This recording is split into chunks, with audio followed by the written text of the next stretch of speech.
Hello everyone, I'm Vojtas and I'm joined here by Poker Face of Ate, hello. he run this game here at ESA Winter 2019 if I'm not mistaken. On stream 2, yes. On stream 2 and now we move to stream 1. What Finally. amazing. Anyway, without further ado, we can start. Yeah. So 3, 2. Oh, do you start the timer now or do you start the timer proper? Oh, okay. Okay. Started now. Okay. Better. 3, 2, 1, go. Alright. So we're gonna skip this first couple of cutscenes and then we're gonna have our first mission, which is a chase segment. Oh, you actually start like without. Okay. I admire your bravery. So normally in runs, we don't start like this. We don't start this. Like we don't skip the first cutscene right away, and the timer doesn't start right away. We skip the cutscene the moment the first car appears in the cutscene, because for some reason, if you skip it, then your car has an engine that's already running. You don't have to. You don't have to start it, and that way you have a tiny bit of Boost. Yeah. of an advantage over the guys chasing you, which is more kind of like. It's more important to have the advantage, not to save time, I guess, but to have the advantage to actually be able to lose them quickly enough. Losing them is based on your distance to them, so ideally, and they're heavily scripted, so they will come back from any fall you can make them. Like if you make them jump, they are not likely to flip, because you see that in the bag. He literally like flipped. Nice. I lost them. yeah, and they are really fast, despite them using a Falconer, so the same car you're using. They will keep up with you at all times.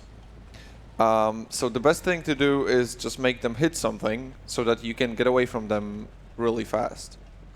And that's what you're trying to do. That's what Vojtas did perfectly with the pole there. I think they popped my tire as well, so that's why my car is moving a little slower than usual.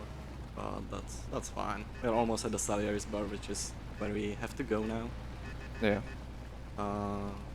Right around this corner, and we're gonna go to the next mission, which is Running Man, the all-time favorite mission for every Mafia runner. Yeah, the first mission is like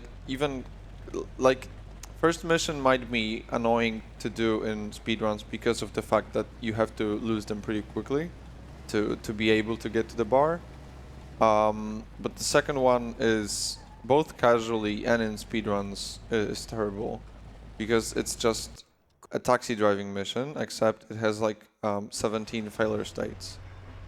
Yeah, so I'm gonna reverse here so the passenger doesn't get into the car. What a great taxi driver I am. Yeah, it's you cannot drive forward or backwards if you're on automatic gear changes, except in this game we can switch between automatic and manual gear changes even with the clutch, even though the clutch doesn't really do much. Good RNG, bridge down. Yeah, the bridge can be up here, so it's good. It's down. And if we switch to manual gear changes, there is nothing stopping us from switching to the reverse gear and just reversing from the people trying to get into our taxi. We can do it. There are 5 passengers total in this mission. We can do it on the first 3, because the 4th one and the 5th one, we will kind of like soft lock the game, because the mission won't progress without them. We actually have to physically have them in the car. It's kind of funny because for the first 3, if we piss them off enough, they will start complaining. And they will still start complaining despite them not being in the car.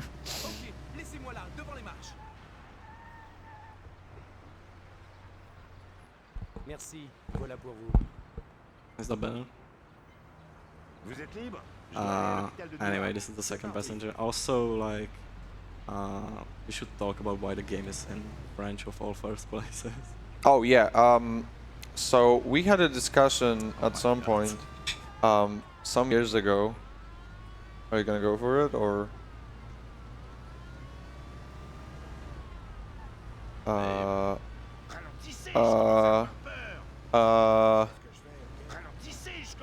Okay, so just to kind of emphasize what's going on here, This is the wanted level system in Mafia. The first level of the wanted level is the ticket, but the ticket can turn, like when you run away from a ticket, it can turn into handcuffs. The moment it turns into the moment it turns into handcuffs, you can just pay the ticket. You can just stop and pay the ticket. The moment it turns into handcuffs on this particular mission, the mission fails because it's one of the failed states. So basically, you usually fail this mission by either getting the handcuffs from police. Later, we just don't really care for most of the time because we're stopping you now, but this tree doesn't exist. Oh, nice. And this is one of the failure states that usually gets us. The other one is hitting a pedestrian. If you just make any damage to a pedestrian, then this mission fails as well. Fun fact: this is Sarah. Yeah, So Sarah. our later girlfriend, like brother Tommy's later girlfriend. Yeah. Either way, because I started like 3 topics. Let me finish on the French version.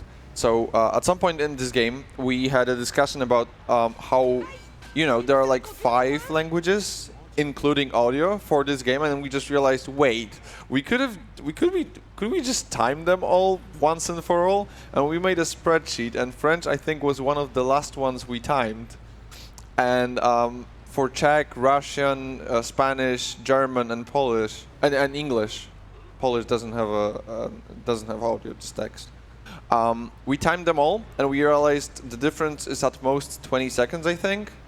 And English wasn't already the slowest, so we wouldn't even get the 20 seconds. We could switch to one of them, and we would save like 6 or something. So we decided it wasn't worth it until we timed French. And it turned out Itsu, the only person playing in French from the very beginning, had a 2.5-minute advantage because French is just super quick on some places where you're kind of dependent on the dialogue. It changed over the years because like right now you skip one of the longer parts, like the talk on better get used to it. Yeah. But it's still a lot faster. So while we're here, we're just driving a taxi, basically, still. So Lador, if there's anything you want to say. Yes, I do. You see, me and Vojtas talked before this event, and he did mention some names he wanted me to keep an eye on. I have one of them right here. $50 from Fusimi, actually. Oh. Yo! Hey, Vojtas, I have an offer you can't refuse.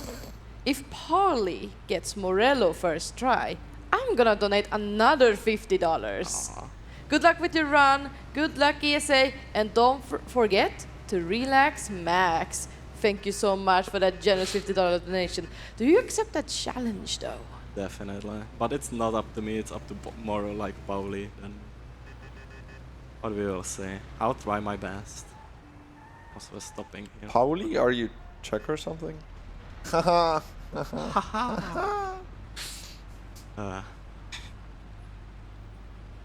Anyway, if there's anything else, we can still go. There's still like passengers on the driving section. I could mention something in the meantime. Shoutouts before you do, shoutouts to this skip. Okay. That is a pretty nice skip, not gonna lie. Okay, sorry. We're gonna No go through it worries, that was again. what we're waiting for. I just want to mention that after this run of Mafia, we do have a Fable coming up. And they have a bid war for either sparing or killing Whisper. Closer to the end of the run, I believe. And right now, sparing Whisper is at $285, while killing her is at $20.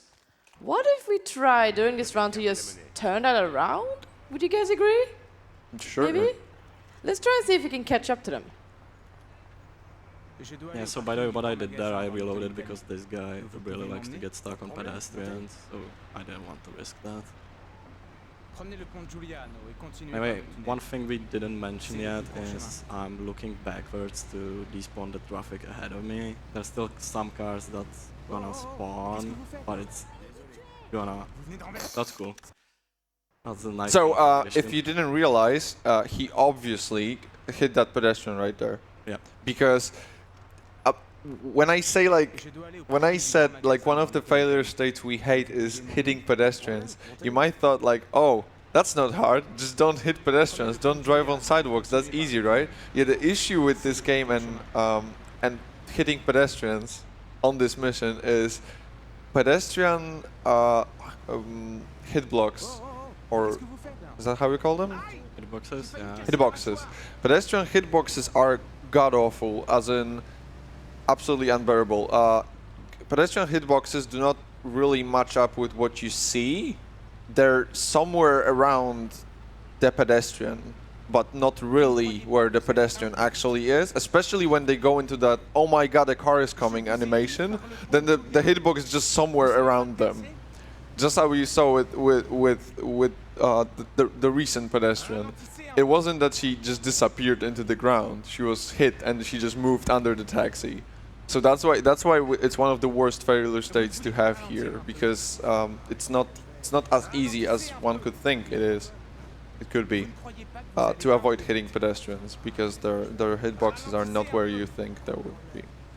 Yeah, exactly. Also, one of the other failure states that's only pretty much important right now is you cannot go over 120 kilometers per hour if the passenger is complaining.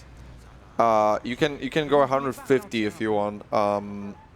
It's especially relevant for this part because this guy is usually complaining, and you can easily get off Giuliano Bridge with having like over 120 kilometers on your meter, because you're going really on a really slippery slope, I guess. Exactly. Also, one thing that's in this game that's missing. There are a couple things that the developers did for this game that are some small details, but are missing from GTA, from like the 3D trilogy that was around the same era. So one is the turning signals, so that people always turn whenever people always indicate that they're gonna turn.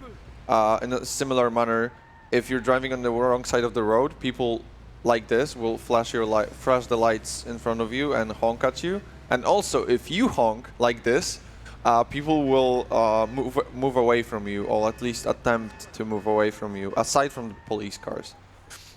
But it's sometimes very nice if you're going really fast, and if it's better not to be straight behind them, because then they can go either way. But if you're on one particular, like very obviously on one side of their car, then they will always go to the other side, and it's always nice to just kind of clear your way.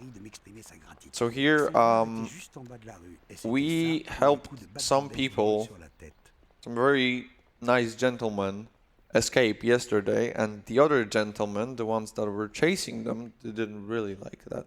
So now we meet the other gentlemen and have to run away from them, and they're expressing their disapproval in the form of bullets. Yeah, but he isn't really shooting me right now. I think he got stuck somewhere, which is really good. Yes. So I assume you're clipping to the wall. Yeah, I'm doing. So here you can see, and the first instance of something we call wall clipping in this game. The name is pretty self-explanatory. You can do it with a weapon, or you can do it without weapons as well. This is the way you do it without weapons. So you just need to wait for this animation to end, and when Tommy puts his hands down, he clips. So essentially, clipping is mostly just stacking animations together, including the rolling on the floor one. Yeah, shoutouts to the Red Bolt aces here.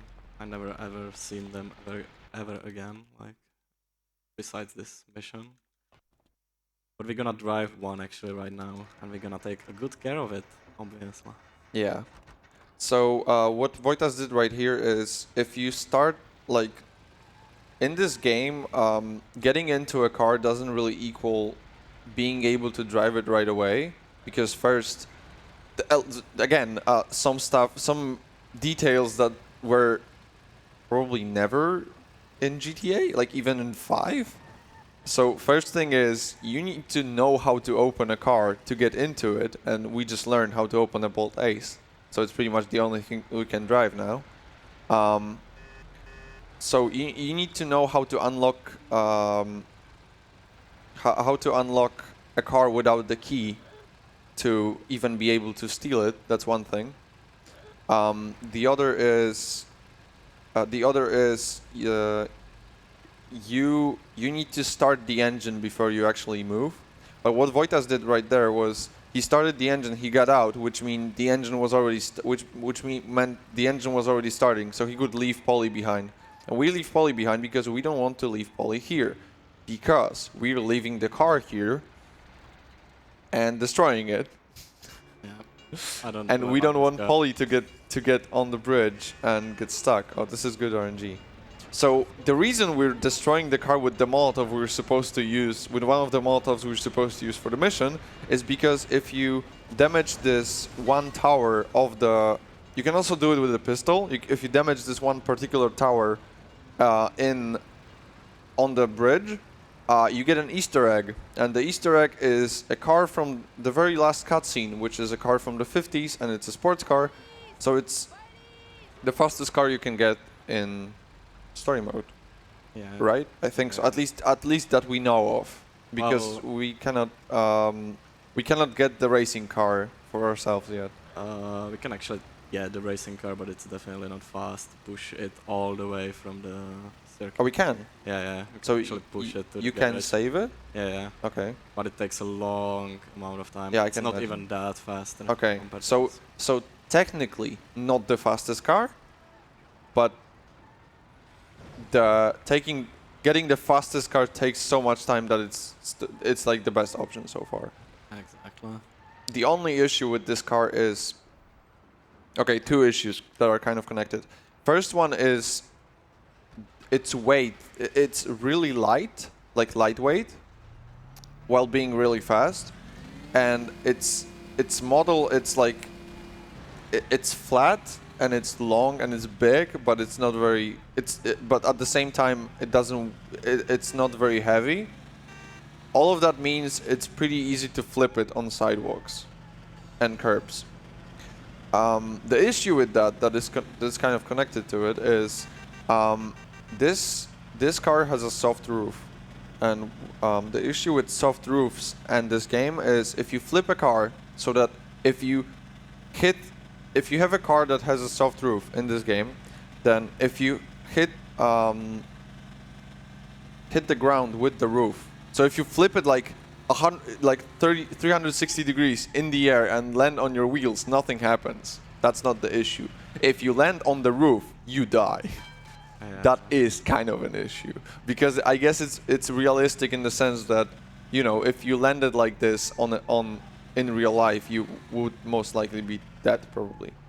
Here we're supposed to sneak behind this guy to make it sneaky and clean, but this is our definition of sneaky. The reason nothing happened when we drove like this is we killed him too fast for him to make a noise, which, if you think about it, is pretty genius. Then Vojtas just moves the car so that he can destroy 3 cars with only 1 Molotov, because 2 of them will explode, but the explosion being so close to the 3rd one will also explode the 3rd one, but it's just gonna take a while. But if we did everything right, which we did, we should soon see return to Salieri, which means the objective was done. Yeah, it should be Right about now, around the piano bridge. around this corner. Yeah. Bertone with Salieri. So this is required because we could. No, we couldn't do it with 2 Molotovs, right? Because there's 3 cars. So this is generally required if you want to do it fast. Because I was about to say this is required because we lose 1 Molotov getting Bolt Thrower, which is the car Vojtas is currently driving. But we have 2 Molotovs, I guess, especially for the purpose of not destroying the cars with just Molotovs, because you also get a baseball bat. So no, we still would have to move the 3rd car somehow to get it with 2 Molotovs. Yeah. A little fun fact, there was also a Falconer in that garage that you can unlock early. basically unlock an option to unlock Falconer earlier. I think the Falconer is just unlocked. Like Yeah, it's unlocked, but then you know how to unlock Falconers if you. Oh, take it. also. Yeah. Okay, nice. So you only learn how to unlock. Like Falconer is the car we used in the taxi mission in the beginning, like in the first mission and the second mission, and you don't know. It's kind of different. It's kind of weird because you don't know how to open a Falconer right now. No, I don't. It's really weird. But then again, there is an open Falconer in the mission Vojtas just ended, and apparently you learn how to open Falconers without a key if you open it, which you don't know how to do. Yeah, otherwise you learn it in a priest, where Tommy literally says, I drove with this before. Yeah. Know how to get into this. Yeah, this is the weirdest thing because normally you have to either learn how to open a car from Ralphie, which just happens almost every mission. You just get a new car from Ralphie, or you do side missions with Lucas Bertone, and he shows you how to open more of the luxurious cars, I guess. But this one, Tommy just suddenly realizes he can open it, which is nice, I guess. Like, good realization, Tommy. Thank you. What could we do without you? Yeah, the only advantage of running of doing a run without the board thrower is you can use the Falconer. You can go back with the Falconer, use the Falconer on this mission. Otherwise, you have to stick with Yeah, we this have to terrible stick with car. this car because we need a 4-seater. So we Yeah. can fit everyone. But this is the last time, almost the last time, we have to bear with any other car than the Falconer. We will be able to use the Falconer for the rest of the missions, pretty much. And ball thrower. The ball thrower, not the Falconer. The thrower Okay. is what I meant. Okay, this is like a collection money thing, so if there are any donations or anything, it's a good time. Absolutely. Let's see what we got here. We have, we got $30 here from DGV. I believe he was another one you mentioned here for me. Hey Vojtas, don't forget to show us your consistent strats. Good luck with the run and good luck ESA. Much love. Thank you so much for that generous donation. And while we're at it, we got a $100 donation here Let's go. from John Henry Eden. Payday. Perfect time to dig deep and give it to those in need. By the way, shout out to the legend in the back. Thank you so much for the generous donation. Yeah, shoutouts to the legend in the back. This is more or less the crowd I got on Stream 2 in 2019. Speaking of the donation though, he actually, the last one here, he put those 100 towards Crash Bandicoot's incentive here. We have an upcoming incentive of a bonus game for Mary-Kate and Ashley that's tied to Crash Mind of a Mutant. Thanks to that $100 donation, we are now at 1,394 out of the 1,500 we need. So that's another goal we could work towards in those past few hours to see if we could get it closed. I need Mary-Kate and Ashley in my life. I don't know if you do too, but I absolutely need to see this game. Exactly. So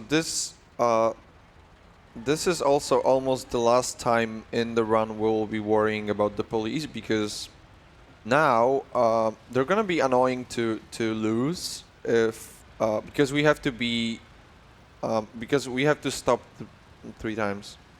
But the first 2 ones, okay, the third time we don't have to worry about them too much, but the first 2 times we just have to like stand stationary in the middle of the city. So it's better to not have them on our tail. So we would rather slow down a bit. Oh, because I didn't mention, the traffic laws are kind of more restrictive in Mafia than in your regular GTA, because you can get a ticket for things like running red lights and speeding. That's why Vojtas just had to slow down, because 60 is the speed limit on most roads, and Yeah, you just have to deal with it. And if you pass a cop car at 61, they will know it is 61 and not 59 for some reason, and they will attempt to give you a ticket. This is kind of fixed in, like even in the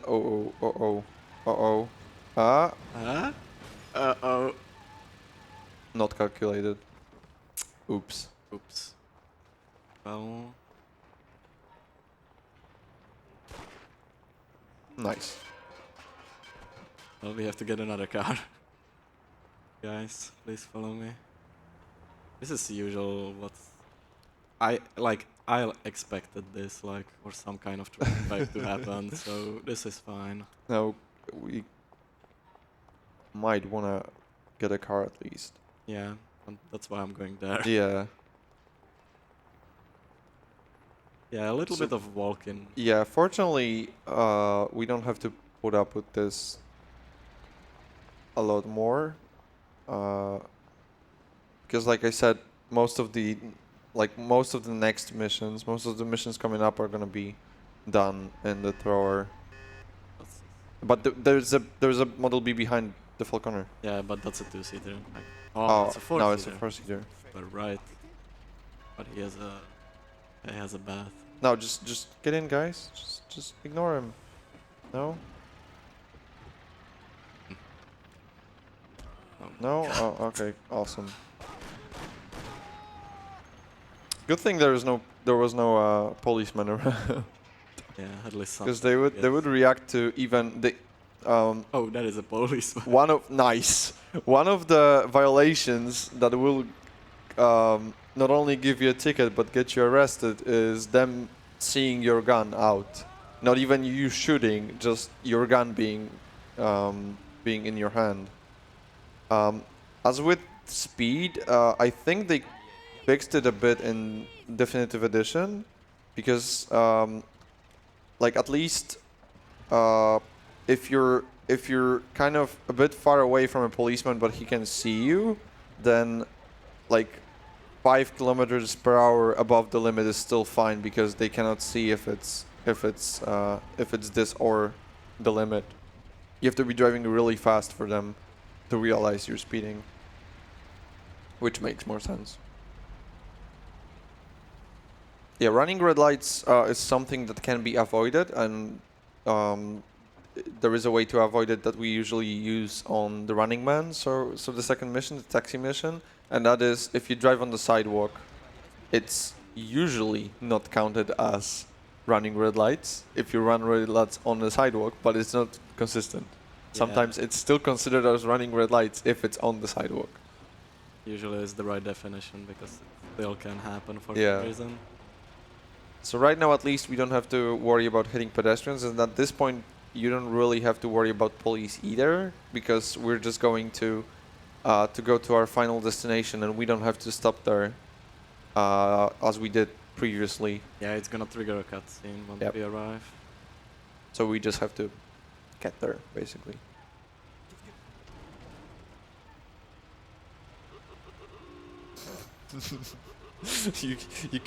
you murdered 2 people to save like 0.3 seconds. Hope it was worth it. Yes, it was.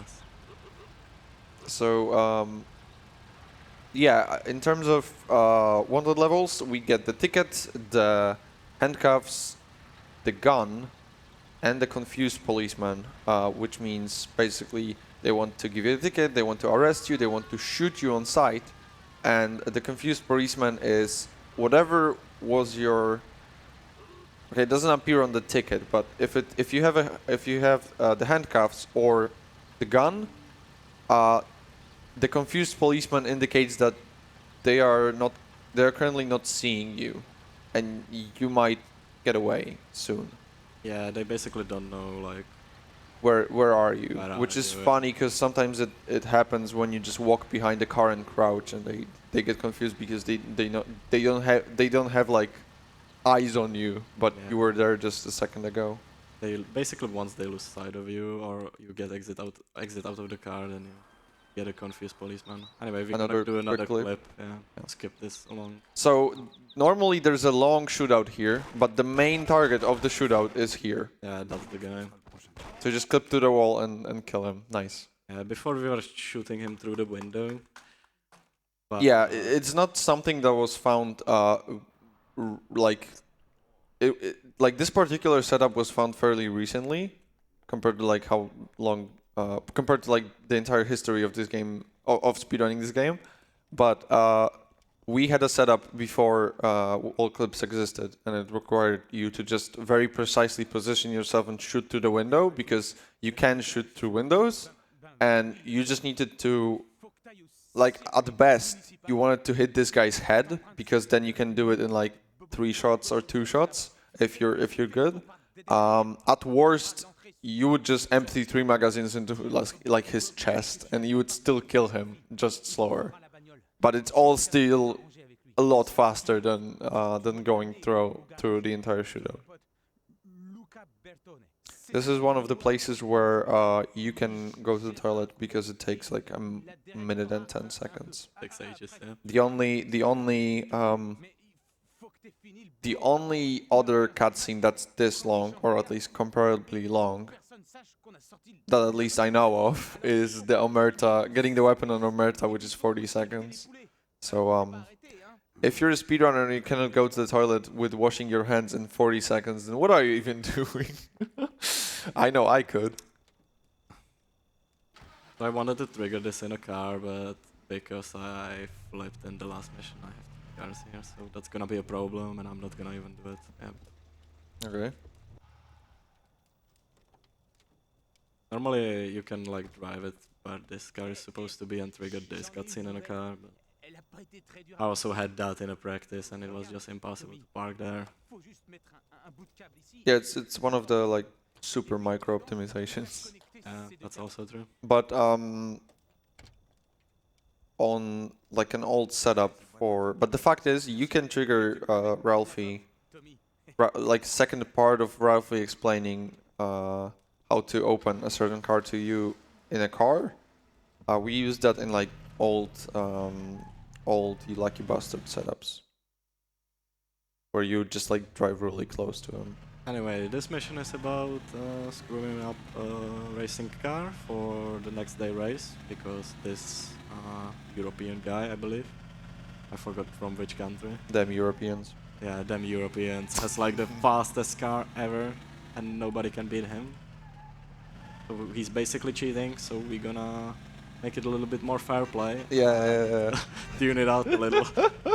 I love how the cutscene, the mission is called fair play, at least in the English version, and in the cutscene, Salieri explains that there's this European guy. Everybody is betting on the American favorite, and they don't want to lose their money. So we cannot do anything to the European guy, because that wouldn't be fair play.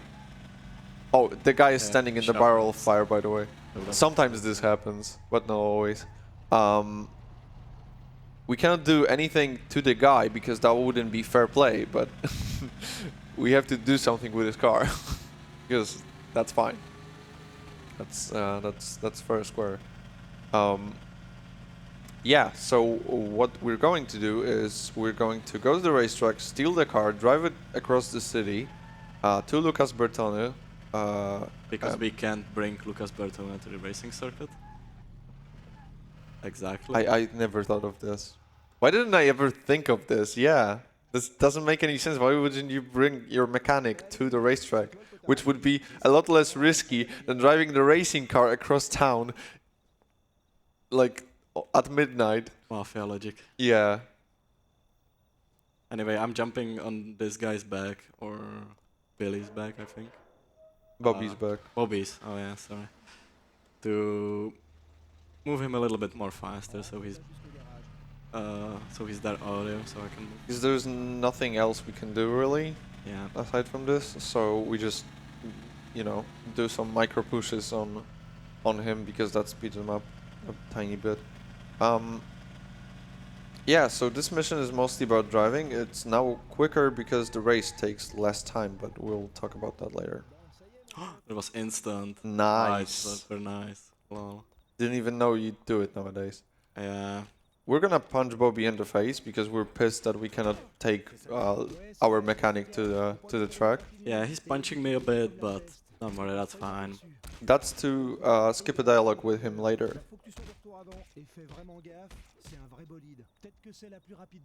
Because right now he is so scripted that he will still keep talking to us, and like this whole scene is so scripted that A, he will still talk to us, B, he won't give us any damage during it.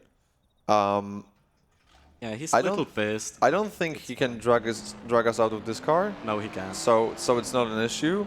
And when we get back, because he's in this state where he is angry at us, we will have a shorter cutscene where he won't talk to us for nearly as long as he would normally. Yeah, hopefully we're gonna have that. Sometimes it just doesn't work. It's a bit finicky. Yeah, I think it depends on the position where he ends, but you're gonna see that in a bit. So one thing to mention is this car has a four-wheel drive setup. So it's it's really nice to drive just in general, because all the cars with you don't see it because Vojtas is really good at driving after like 1,000 hours spent in this game. But first time you start driving the cars in this game that are rear-wheel drive, you are going to spin a ton, because I heard this is realistic because it's a simulation of how the old types of brakes worked. But either way, it's insanely annoying to get used to it, because it's just all of your habits from different games, including racing games or GTAs, have to just be erased from your mind for this game, because driving here is completely different.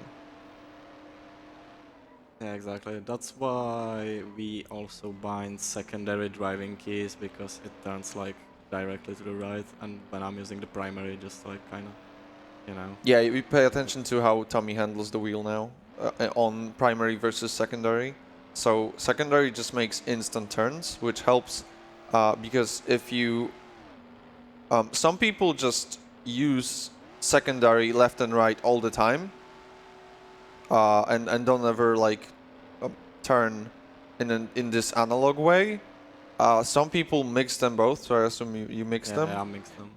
So if you mix them, you can just use the primary keys to steer normally, but whenever you start spinning or feel like you're going to start spinning, you can always counter the spin with the secondary keys. I just got used to... it's funny because some people mix them, some people use secondary only. I'm probably the only person to just learn primary only, and I don't even use secondary anymore at this point. So I just accept a spin here and there sometimes. There is we didn't mention this, but there is kind of a tiny, I don't know, environmental storytelling, as Josh would say, which is the jumper here. Oh yeah, I forgot about that guy. Mafia has like a couple of these, I guess, where sometimes you just get these nice tiny details that just make this game perfect. I think he appears in the newspapers later as well. Oh, that's even better. I had no clue. Either way, we're just gonna be driving back to the track with the same route. So, Lador, if you have anything for us, go for it. Absolutely. While we are on this lovely, lovely evening joyride, we have $30 here from Eli229. Good luck to the best speedrunner on ESA. Thank you so much for that generous donation. I think that's you. Oh, is it me? Yeah. And we also got here $15 from Player Game SK. Greetings from Slovakia. So proud of my boy Vojtas for making it into ESA, and I have no doubt he's gonna make the whole Czechoslovak speedrunning community proud. Oh, by the way, Mr. Salieri sends his regards. Oh no. Oh, does he? Thank you so much for that generous donation. Yeah, I hope I see you here next year with the Slovak representation. Anyway, we're almost at the circuit now. So we will see if we skip the line or not. This is not a soft roof car, but as you can probably imagine, if a car has no roof, then this is similar to the soft roof car. So if you ever hit the ground while being upside down, then we're dead. Yeah. So yeah, let's see. What I wanna do is like drive really slow now. So he kinda like starts walking and goes, yeah, like that. Whee! That's fine, Bobby, talk to the wall. Yeah, and there it is, that line skip. He started talking a little earlier than he's supposed to. Je crois que le pilote y est pour beaucoup. Pour sûr. Bon, je veux pas trop tarder. Bonne nuit. Ciao, Bobby. Merci pour le coup de main. Anyway, this guy says that the car is not even, doesn't have a single scratch, and it doesn't matter if it's like, you know, there was like a damage meter at Yeah, the bottom. this mission feeds you some crap about two things. First thing is, three things even. First thing is, two separate characters tell you to be careful about the police. But I guess fortunately, someone designing this game at some point, even if they planned to add police to this, realized that adding police will be ridiculous because there is no way to avoid them because, like, this car is so obvious by default. This is the whole thing is ridiculous. You cannot avoid police by driving near them. You would have to know ahead of time that they're there, which is like we do now with police cars at least because of the radar, but it sounds way too advanced for a casual player. So at some point they scratched that, even if they planned on adding the police here, but the lines are still there and they're warning about the police. The second thing is, as Vojtas mentioned, Bobby says there is not a single scratch on this car, even though there is a damage bar. You can do some proper damage to it before the mission fails. So not a single scratch is not really the best expression, I guess, especially if it's damaged. It wasn't, but even if it's damaged, but not to the point where it fails, it's he still says there isn't a single scratch on it. The third thing is when you get back from Lucas, so when you leave the mechanic's place, Lucas explicitly says it's not gonna drive as well as when you brought it in, because like I buffed it. That's what I was supposed to do, aside from like making it not work on the day, making sure it doesn't work on the day. I also kind of like buffed it a bit, but or rather debuffed it a bit. The issue is the car just drives normally. When I was playing this game for the first time, I was expecting my controls to be reversed or something. Well, this is kind of fixed in the remake, to be honest. They actually added the police, and if they see you, they triggers. Yeah. And they also like turn the way back to the racing track. Your engine gets overheated, yeah, and stuff like that. Yeah. So these are things, fortunately, and like it's really nice that they fixed the small things. Like this game, to me at least, is a lot about the small things that were added, but it's nice that some of the absurdities from the original are then fixed in the remake, which are also small things and wouldn't really matter that much, but it's nice someone cared about them. Yeah. Anyway, we are going back to the racetrack because Salieri called us that we're gonna be the guy that's racing. Because we were fair with not touching the driver, but someone was not fair with not touching our driver, and our driver is injured now, and we have to step in for this driver because, yeah, we drove a taxi for some time, so we surely know how to drive a race car, right? Yeah, exactly. It's basically the same thing. If I'm being completely It's honest. funny because like this whole race is. I should make this intro before we go. Before you like skim through the race in a minute. Yeah. But the issue with this race is a lot of people legitimately stopped playing this game on this race because they couldn't beat it as kids. On version 1.2, some of the people complain about the version 1.2, where you can select the difficulty and turn off the collisions. That's one thing. Like, I don't want to gatekeep, but you're not allowed to complain if you could choose the difficulty. The issue with 1.0, which is the version we're playing on, is the default difficulty is very hard, and the collisions are on. So good luck with that. Yeah. And this also had like a really famous skip that got patched out in the later Yeah, version. 1.0 in turn, if you turn to the left and go to the end of like a shortcut, and then you reset your position on the map, you end up right before the finishing line. Yeah, but So it only takes you a minute to finish each lap. But how about we finish them a lot quicker? Yeah, in basically 5 seconds. Because So- we're gonna drive on the grass, and that's the whole circuit, obviously. Yeah, in a typical Mario Kart fashion, at least some of the Mario Karts, we're just gonna take turns here, and if you pay attention on the right-hand side, we're already on the 3rd lap. And the 4th lap. And the 5th lap, hopefully. Nope. Not yet. I don't turn higher. Not yet. Far enough. Work. The 5th Yeah. lap. And hopefully we'll end this race in a minute and a half, where normally it would take you about 4.5 minutes. Even with the partial skip, Yeah, yeah. it would take 4.5 minutes. So this is one of the most recent findings. It's funny because this is one of the things we didn't even think could be possible. Like it wasn't theorized and then done. It was more like we never even attempted anything like this because we never thought it would be even viable. Yeah, that Because is not it would much. sound too ridiculous. Yeah, and to there even is not try. much data to the race itself. Yeah. Game files, so it's really hard to like. How does Even it- prepare a reverse engineer theory it. or Yeah. reverse engineer, yeah. Either way, that's the fair play. That's fair play done. And now, not yet done. This is still the mission fair play. But one more thing is we have to kind of initiate the side missions at Lucas Bertone. So Lucas sometimes has on certain missions you can do extra missions with Lucas Bertone.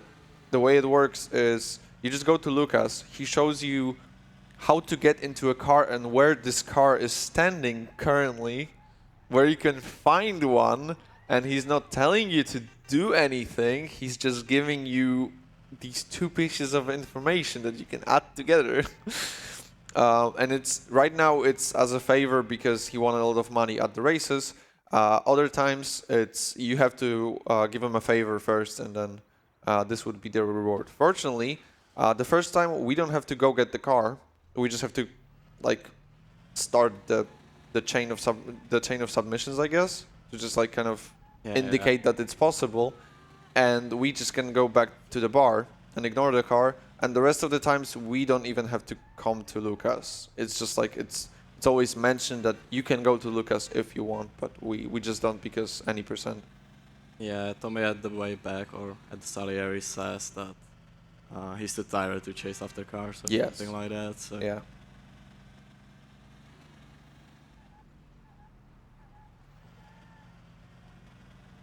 anyway, the next mission is Sarah, which is gonna be a date basically. Yeah, we're in the next mission. We're just walking Sarah, which is the bartender's daughter and our future girlfriend, and basically we're walking her home because some goons We're kind of harassing her. prey on her. Yeah, and we're we- harassing her already, and Yeah, we just have to deal with them, so we beat them up basically, but we never really. Okay, aside from like the very early speedruns, we never really beat them up. We just run away like man.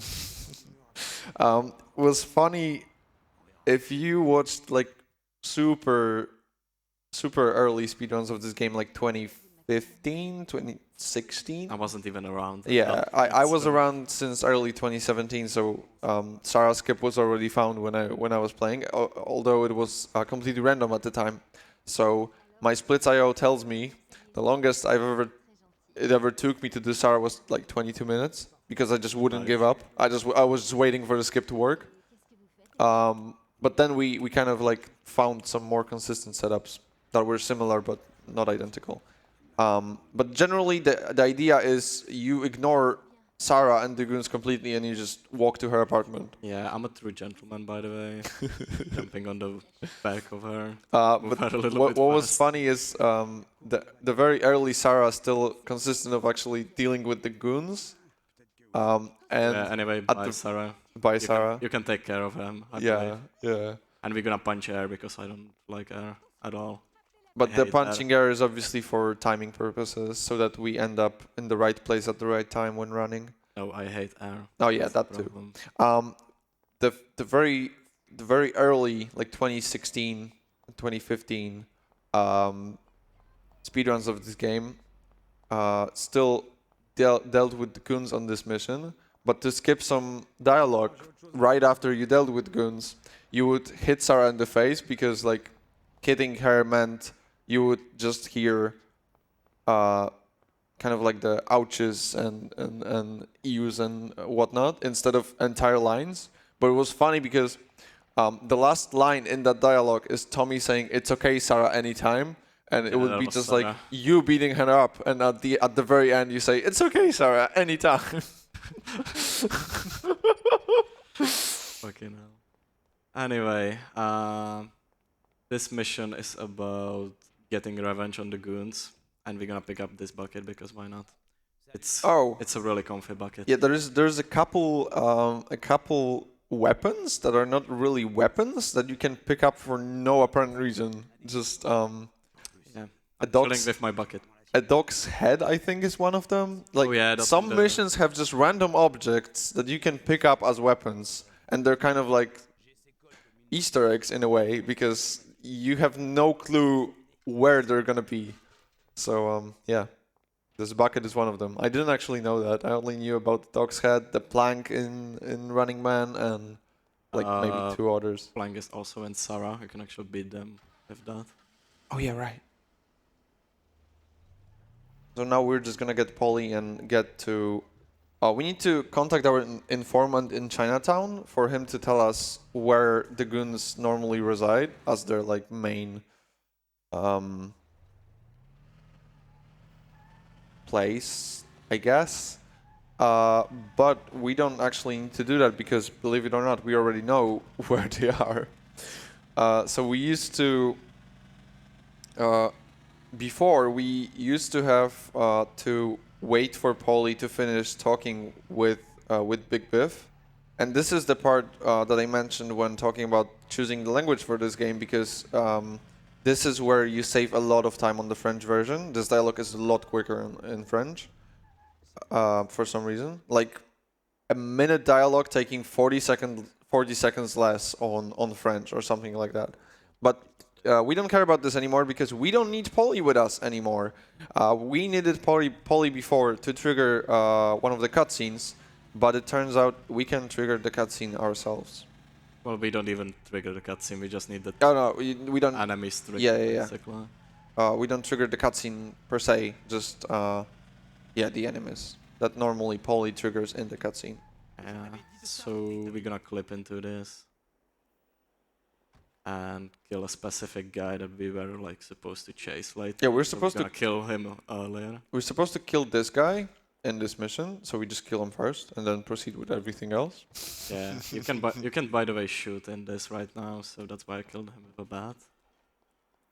Here we just clip through a couple of Yeah, buildings there are and a bunch of guys doing something, whatever. yeah, and we are actually doing a bit more clips than we used to when we were taking Polly with us because we need to trigger these guys. Yeah.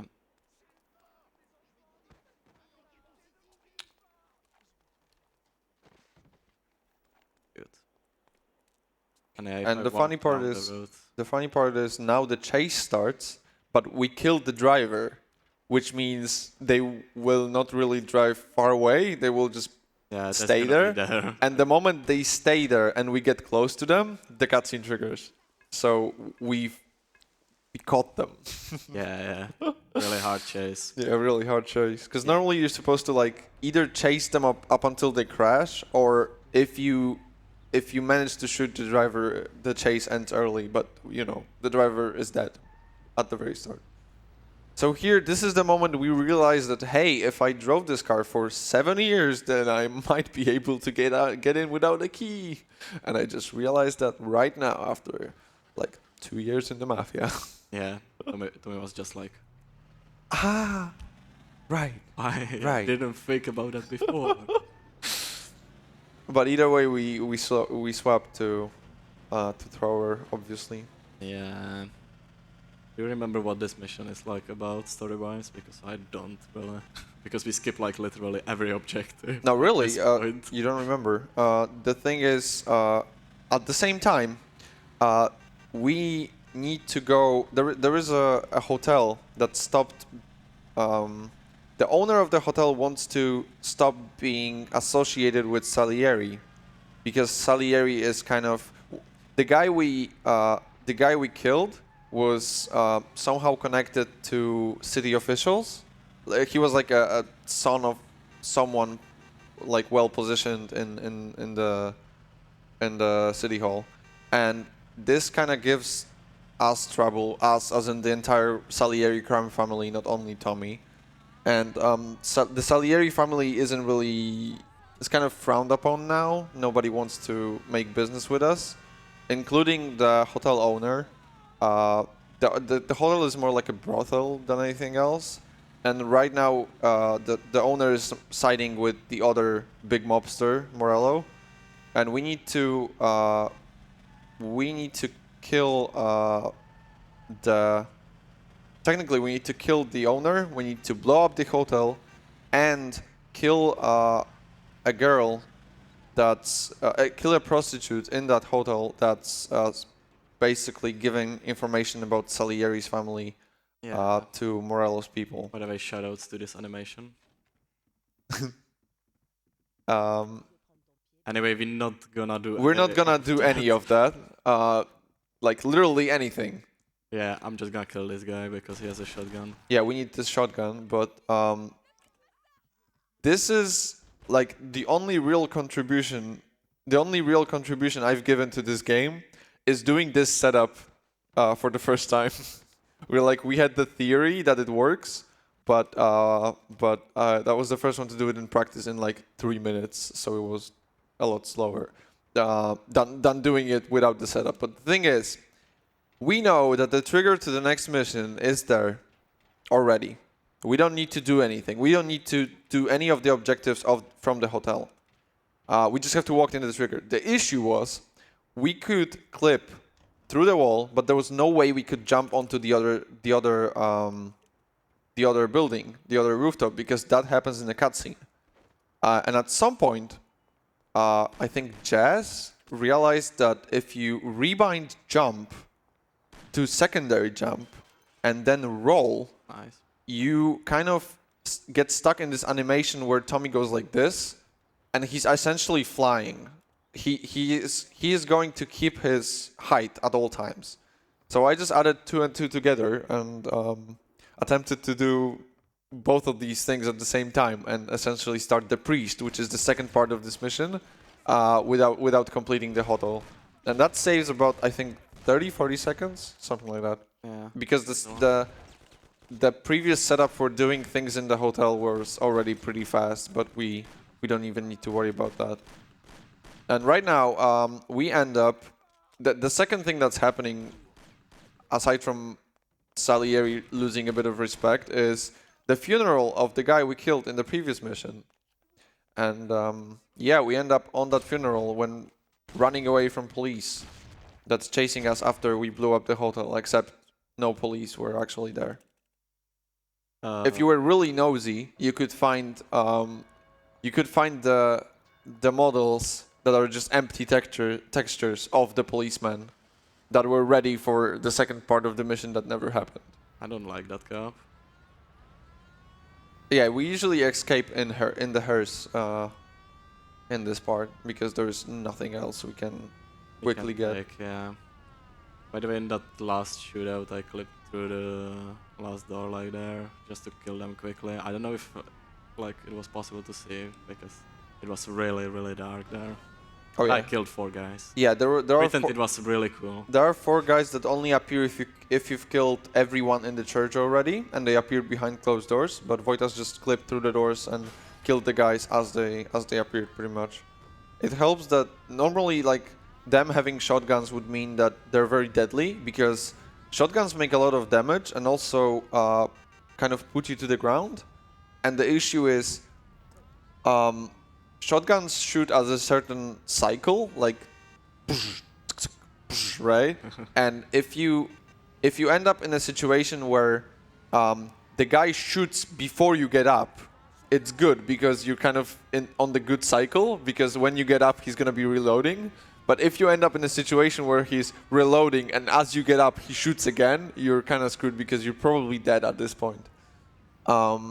This is probably also a good time to mention in terms of like, you're not always dead if that happens, because as funny as it may sound, you almost never actually have 100 HP in this game. Every mission gives you different amounts of health, even though what you see in the bottom left corner is just the percentage of health you have, but depending on how much shooting there is involved in the mission, you get something like you can get something like 80 points of health up until over 300 points of health. Yeah, something like or that. thereabouts. So the difference is really huge. So if you get shot at on a mission that's mostly about driving, like fair play, then you will get a lot of damage. But if you get shot at from like the Thompson or the shotgun on a mission like this, like a trip to the country that involves a lot of shooting, you will not get nearly as much damage. Alors, qu'est-ce que t'as pour moi aujourd'hui, Ralphie? Hey, Tommy. So, trip to the country, one of the most, I think, climatic missions because of the rain. Yeah. It's really one of the details that I mentioned is the rain here and the fact that all of the pedestrians have umbrellas in this mission because it's raining. Yeah, they also really hyped this up in a remake, I would say. But As that- in, yeah, that was like the first mission they showed and everything. okay, yeah. Anyway, Ralphie gonna show me how to open this old V8, I believe. And I'm gonna thank him really soon with a nice punch into his face. The only reason, this is another micro optimization. Our car is already ready to go because Vojtas just got in, starting the engine and got out. And we only punch Ralphie because normally if we don't, he's walking in front of our car and we have to wait for like, I don't know, half a second for him to get past the car before we can move. But if you punch him, nice. But if you punch him, you just don't have to wait the half a second, and the risk isn't really there because you would have to wait for a very long time for him to drag you out of the car. So it's not an issue. Kind of an issue is what is kind of an issue is whenever you punch one of the people, so you punch Ralphie that's giving you the car or Vincenzo that's giving you weapons, you not only trigger this one person, you trigger the entire bar. So if you wait for a second, then literally everyone of Salieri's associates that is present in the mission in the bar will come running at you with their weapons out and shooting. Yeah, funny thing about Trip to the Country though is that there is only Ralphie at the Salieri's bar then. Oh, okay. But Because yeah, it's in the other middle of the missions, night. yeah, in other missions they're Yeah. gonna hunt for you. Yeah, the thunderstone sounds are really nice. And as for the farm part of this mission, I would say it's. So if you're not a very like, if just as me, you're a person who doesn't really like to be scared and doesn't watch horrors a lot or thrillers or whatever. I would say when I played it the first time, I wasn't really a kid. I was like 16, and when I was playing this at night. 18 plus game at the age of 16. Oh, yeah. I'm gonna have to find you. I was 16. No, what am I saying? I was a bit younger because I started running this game at 16. Either way, this part was a bit scary to me, like because you don't really know what's happening. You're going to investigate because Sam is not here, and you have to walk around this this farm. Yeah. So this is very climatic, at least used to be to me. Definitely is. Anyway, Pauli told us to check out the crew that we are supposed to meet up with. Wait, it's faster to run this way. I don't know. I'm just okay. copying the world record. Okay. Anyway, we're gonna find out he's dead, and like three guys gonna spawn. Yeah. Now it turns out that Morello, the other big name in the city, is working with police, which is kind of hilarious. to go against us, which I don't know. If I was Salieri, if I was controlling half of the city and realized that not only the other person is at war with me, but they have the police on their side, I would probably kind of like think of giving up because this sounds super unfair, but somehow we're still making this. So we have the police and Morello against us, and we're still gonna fight to the end. Oh yeah. Also, small optimization coming up. If I kill this guy, Pauli won't have one line at the end. So yes, yeah. Even though he's an ally. So okay. Which line is that even? You two stay there. And I'll Oh, go. because technically it's not. And he says, "Okay, boss." Okay. Technically it's not true because it technically like it is true that he cannot say this line because there's no two of them anymore. Yeah, exactly. So that makes sense. That's realistic. Anyway, some more shooting, then we're gonna get like I don't know what Pauli's gonna get to pry the door open here there. Like some kind of crowbar, I guess.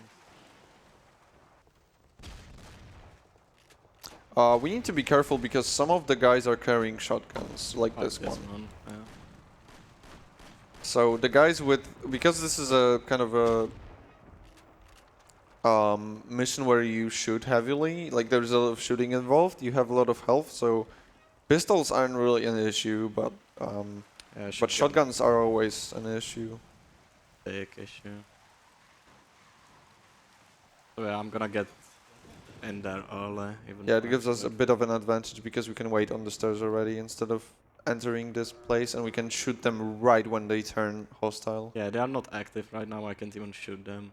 The only thing I could probably do is throw a grenade maybe, but that's like not possible here. Yeah, we don't have grenades on us.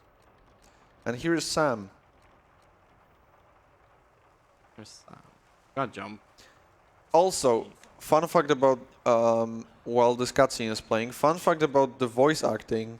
If you played the English version of the game, if you didn't, then it's probably no point at this point, just play the remake. But if you played the English version of this game and you think that the voice acting is pretty decent, I would say play this game in Czech, because I regularly, like at least once a year, watch like all the cutscenes from this game in either English or Czech. And the thing is, English Tommy is the most boring person I've ever heard. If you listen to the Czech Tommy, it's unreal, because the voice acting just sounds fine until you listen to the Czech voice acting, and then you start thinking that the English one just doesn't have any emotion. Either way, here we just have to deal with the guys ourselves. So Vojtas mostly shot the first car with the shotgun because it gives a lot of damage. If you shoot the engine, you can blow up the car, and that's how we deal with them mostly. Here, what happens if you're kind of in a car but not really in a car, and you press the change camera button? This happens. We disappear, which means essentially we can still take damage. We can still take explosion damage. They can still overtake us, which will fail the mission. But other than that, they cannot shoot us because we are not visible. Yeah. Which made this chase really a lot easier because it used to be kind of a pain in the back. Yeah. Because we would be dying frequently here. Yeah, definitely. So the success rate way higher. Yeah. The success rate of finishing this chase first try went to like 95%. Yeah. From like, I don't know, 70, 60. Yeah. Depending on your health, obviously, but sometimes you would end up with like 30 health, and you would have to be really careful. Okay, Tommy. Yeah, the issue with this mission is you cannot, like, it doesn't remember the card you came with. Yeah. It always gives you the Bolt V8 back. It literally puts this card there. It's funny because Ralphie, during the opening the car, he says, you can also take any car from the garage you want. But if you do, we'll I'll still force the Bolt V8 because this is the fastest car so far. Like, what else could you want? I mean, true, but... I mean, kinda.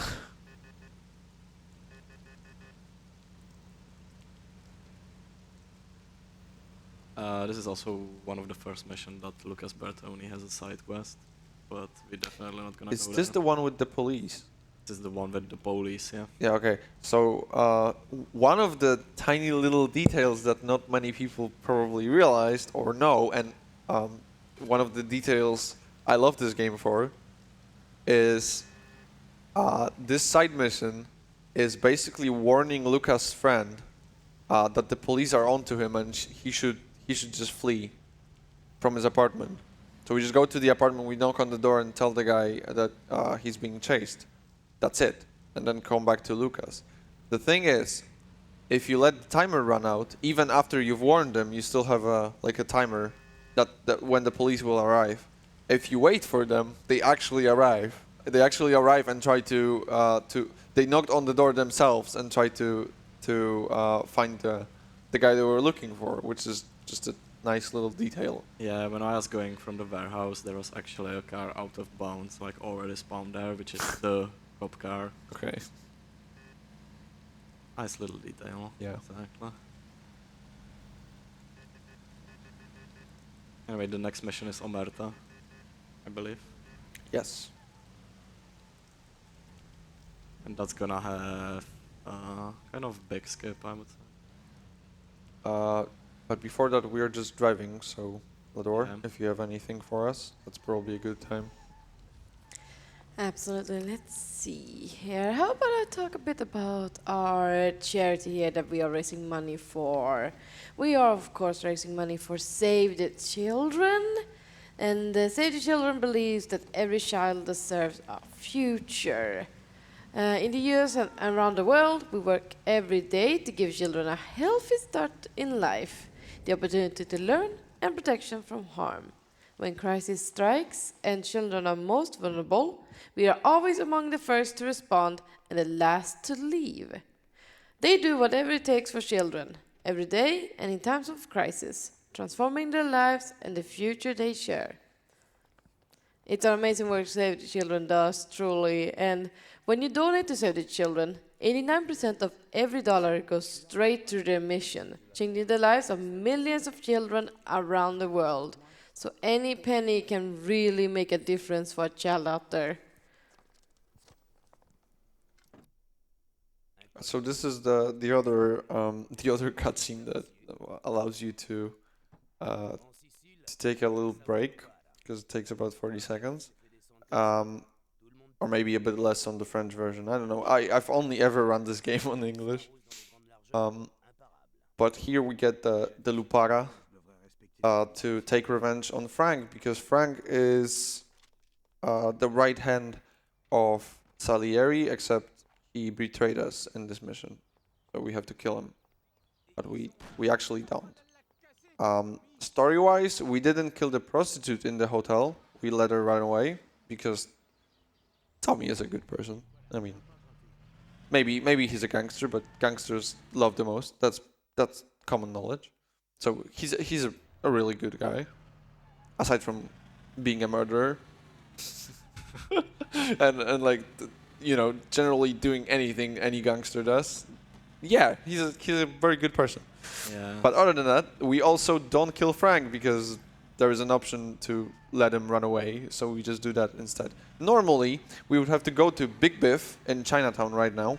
Then Big Biff tells us that he knows nothing about where Frank is, and we have to go to Little Tony near the museum, which is on this island. And then Little Tony finally tells us that he knows nothing. And there's a third guy, because we haven't been driving around for enough time yet. So there's a third guy we need to contact, and we cannot interfere with this order. We have to talk to these guys in this order. Normally what we would do is you have to kind of beat the information out of the third person. So we would just shoot them at this point, because shooting them once would be enough damage for them to start talking. And instead of waiting for them to spill out to spill the beans, we would just like drive away and start talking with him remotely. But we don't have to do any of that now, because the third person is already there. He's just invisible and we cannot interact with him. But the model is actually there. Is actually like under the bridge. What's funny about models that we cannot interact with in any way is they're not explosion proof. So what we're going to do right now is make this car explode, which in turn deals damage to the person we cannot see. And another nice little detail in Mafia is if you're wanted and you kill the policeman that saw you violate the law or perform a crime, and he was the only person, or they were the only people to ever see you do it. If you kill them before they inform others, you're basically free to go. The only way to get more police attention onto you from that is if you have the handcuffs. Then no matter, even if you don't speed, police cars will be onto you. Like police cars you meet will be automatically onto you. And the other way is you see these like red things on the corners, not the hydrants, but the other red things. These are little phone booths for police, and whenever a policeman decides that he wants to inform others about your crimes, then he will attempt to call others from one of the phone booths. And then you get a wanted bar that kind of goes down whenever a policeman is not, whenever you're not in the sight of police. So this means like, oh, like more cops are into you. But before this happens, the only cops that are onto you that are the ones that saw you commit a crime. Yeah, it takes a while before they like alert. Sometimes it's like instant though. I don't really understand. And it's nice for the missions where it actually matters whether you're wanted or not. That you can just get rid of the people that saw you, and you get rid of the wanted level this way as well. Oh yeah, we're supposed to follow Frank right now, but we know he's already heading to the airport, so we're just gonna go there. This is something you cannot do in Definitive Edition. You have to drive right behind him. Yeah. This is, I think, on a time limit. So it fails if you're like driving too long around. Okay. But yeah, the game doesn't check whether you follow the car. Actually, you can just go to where the car is going. The trigger for The next part of the mission is there. They're going to the airport, so we're going to the airport as well.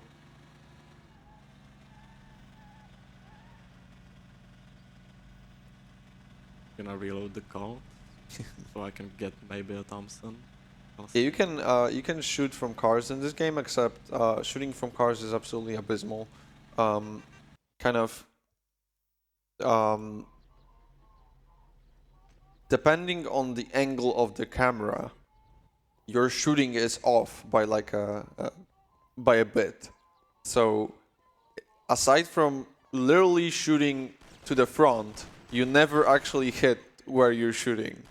So I don't know if this is supposed to be like this, or if it's non-intentional, but drive-by just doesn't work in this game. Nice. Nice. First death. An hour and 20 minutes in, I would say that's still pretty good. Yeah, that was weird. That guy like survived a full shot from a Here, gun in the face. here we mostly prioritize the guy with the Thompson that's there, and then afterwards we just start shooting other guys. Yeah. Because we want to... Way. We don't do it any other way, because we want to preserve as much ammo on the Thompson as possible. Because we only have one clip for this Thompson, and we would like to use it like immediately. So, also using the medkit. Yeah. So, saving 42 bullets is pretty nice. The Thompson usually has 50. So before we actually went inside the airport and stole a truck, but these days we just gonna drive a boat over. Yeah, this is a really nice addition. This is something that Vojtas showed me like right before the run, because this is very recent. So yeah, here we just leave the car here, and it starts moving. Yeah, because it's in neutral, so it just starts going down. And here's an invisible wall. We can go through it with a clip. That's not an issue, but we couldn't normally get a car through an invisible wall except for here, because reasons, I guess. Like you would hit it normally, but you don't here. And because there's no collision, like outside of the places you're supposed to go, you just go back and bounce with this car, and you can just move freely around the airport with the thrower, which is a nice little addition. And you're waiting for Frank to get here to this spot anyway, so it doesn't really cost you time here. It can only save time. So it's a little less complicated than what we used to do, and saves time at the same time, because we will have to drive around the airport a bit more, so it has a chance to save a couple seconds more. Yeah, we're gonna handcuff Frank and then get his family. Because Frank was kind of Don't kill these two, but kill this guy. Yeah, we killed this guy because he's attempting to call for reinforcements, and if we kill him, then he doesn't call for reinforcements. Yeah, the reinforcements So that won't arrive. the valid choice for someone like Tommy Angelo, a gentleman, is to kill this guy, so we don't get more people coming in. Fun fact: you cannot kill this person on the German version of the game, because the German version of the game doesn't allow you to kill pedestrians, and this guy is considered as a pedestrian. Yeah, great game. Anyway, we're gonna get airport tickets, something like that. Yeah, because the deal between the kind of the forced deal, because it's either this or you get charged with crimes. Good alternative. The deal for Frank was you give up Salieri's accounting books, and in turn you're being sent to Europe. So the books are in the bank, and we're gonna get them instead. And we're gonna give the tickets to Frank. And right now we still don't know that Frank will survive. The tickets are for his family, but like in a second, in the cutscene, we'll just have Frank to go as well. What a nice guy Tommy is. What a nice guy Tommy is. I wonder. I hope nothing bad happens to him. Definitely can. For all his for his for all his kind heart. Yeah, put the inventory there because if you start the car and pull the inventory up, you can start it still and the game is like frozen Yeah. because the car starts up once the sound finishes. So now I'm gonna try to hit this out of here. Yeah, good. Nice. That's actually pretty hard than it looks. Harder than it. Yeah, just exiting is harder because there's kind of a weird slope there, and if you hit it the wrong way, you don't hit the tiny part of the trigger that actually isn't on the other side of the fence, but is going through the fence. But Yeah. Vojtas hit it perfectly, so it's all good. It's all fine. Now, you don't want police onto you during this bit, so that doesn't necessarily mean we're gonna drive carefully and slowly. It's more like we want to run away from police if they see us. Because we cannot get into the bank with police on our tail. Even if we get police here, it's not a huge issue. You can either shoot them all or hide for a bit, like behind a car, and it's usually enough to trigger this cutscene. Yeah, but sometimes the problem is you get soft locked in the back. Yeah, I or was something. about to say there is a famous softlock found accidentally by Katie. That if you have a wanted level and you enter the bank, even if you manage to like hide for a second and enter the bank, there is a fair chance you'll get softlocked there, which means like the cutscene just never finishes. Like Tommy gets in the bank, you get the view of the bank, and Tommy says, "Yeah, the books were there, everything was fine," and nothing happens. Yeah, Like stuck in the back. you're just stuck in the bank view, and there's nothing you can do. Yeah, if only it was a Moonlighting skip. Skipping straight to Moonlighting. Yeah. That would be good. Which is the second to last mission.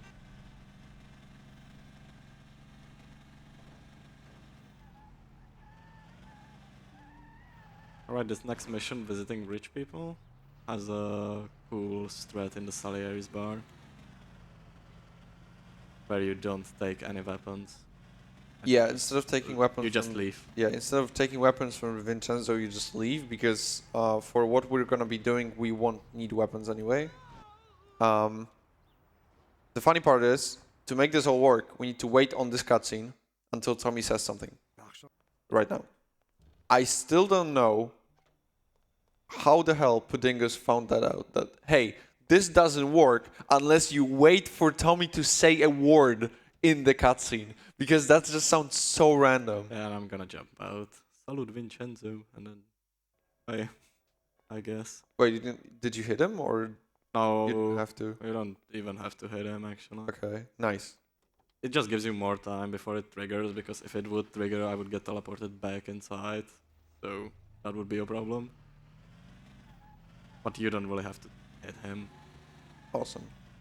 So essentially, we didn't have to wait for Vincenzo to give us the cold and the bat, I think it is. Yeah. But we're just gonna leave without it. The only issue with this strat is you don't have any backup.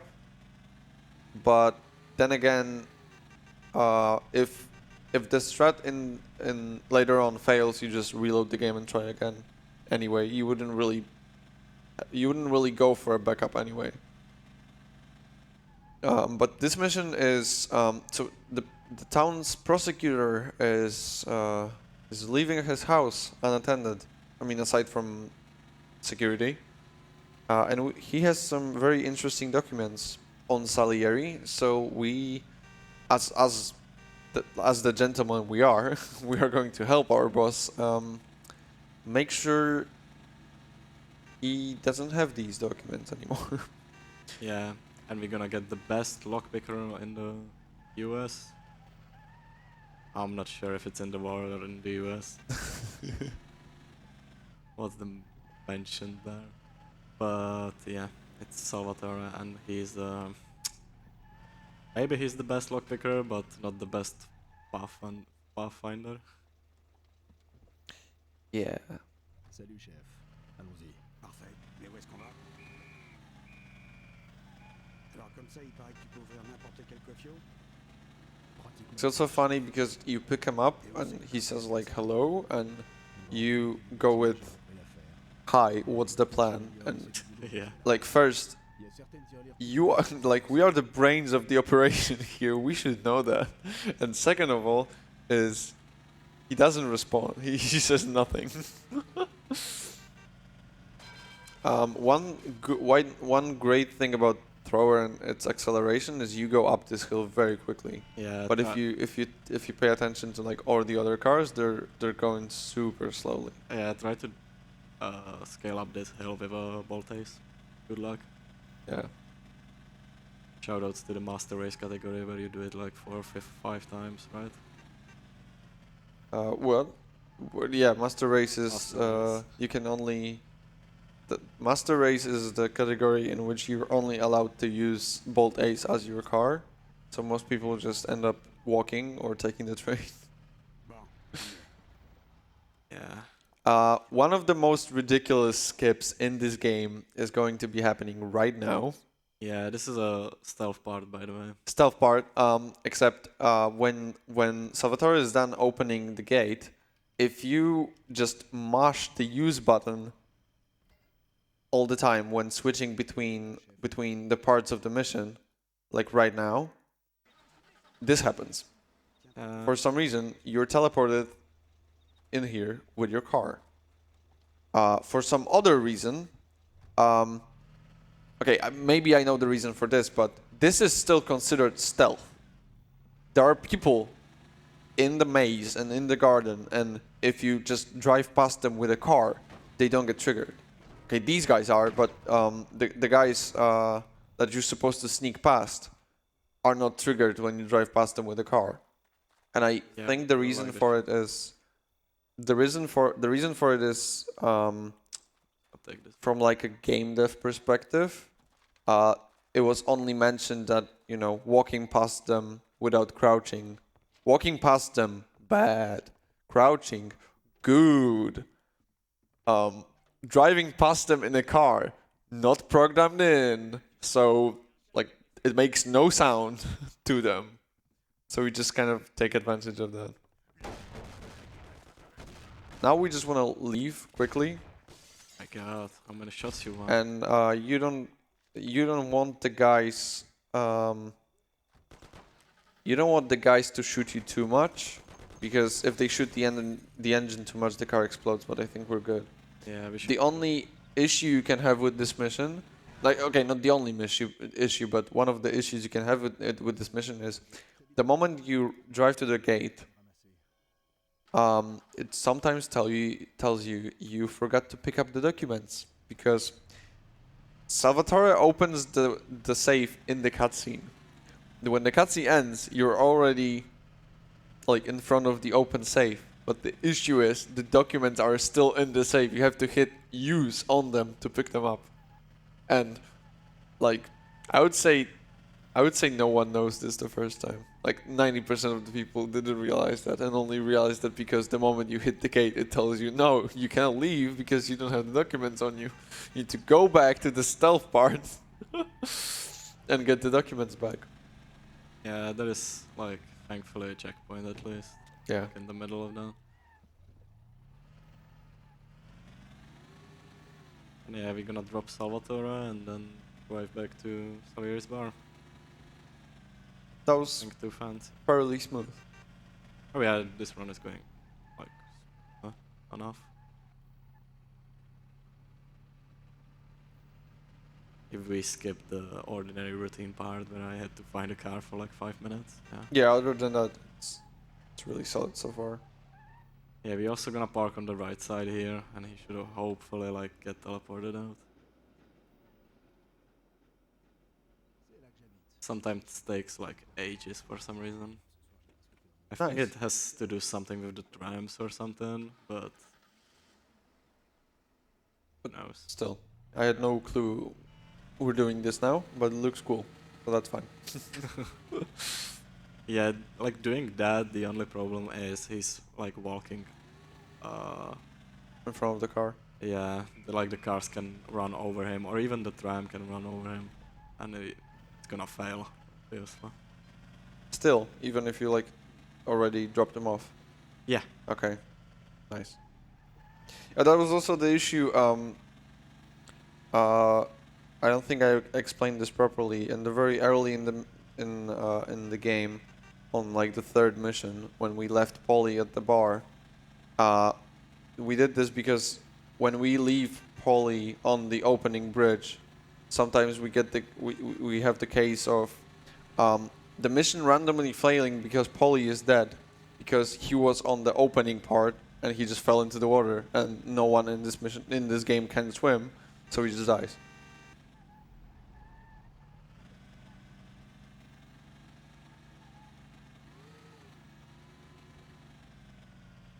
And the next mission is gonna be Great Deal, which is a lot of shooting. And we're gonna do it even before the actual shootout. Vojtas also slows down before hitting some of the sidewalks here, because the curbs can just flip you if you're not careful enough. Even if you're not going very fast, then they can just randomly. Yeah, so this is a bump you. Great Deal. We are supposed to pick up liquor, something like that. Yes. The best whiskey in the world. Except, yeah, the guys we're supposed to shoot are here. Yeah. So we just we're shoot gonna their put cars this guy. like this. And we just need to shoot the two that are the most important. And then we can't shoot the guys, the actual guys, because they're just empty textures. But that doesn't really concern us too much. Yeah, Normally we would go all the way up.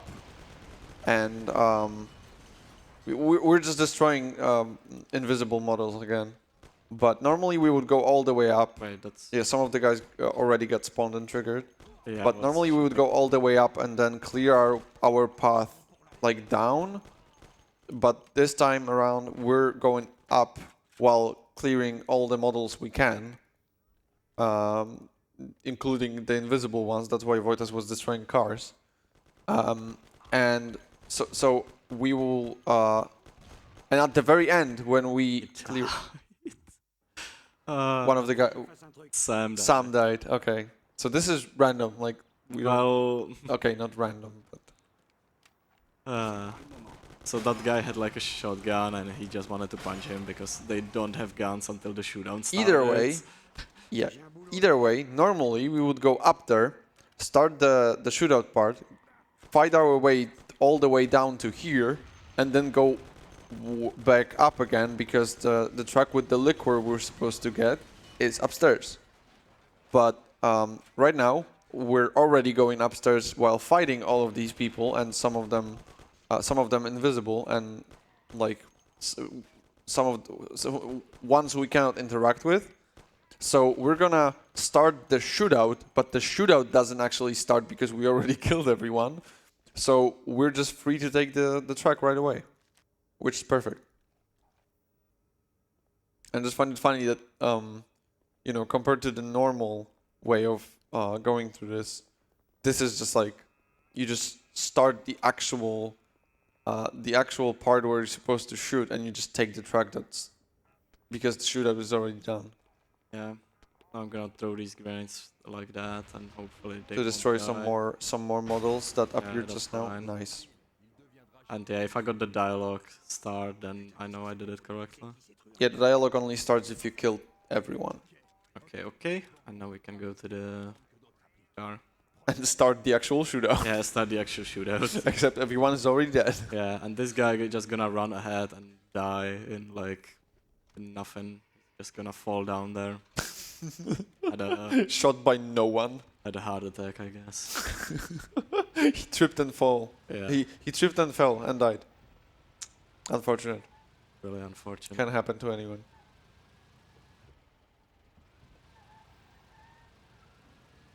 Yeah, these guys are just empty textures because we already killed them. So, this is the Great Depression. You could say they're empty inside.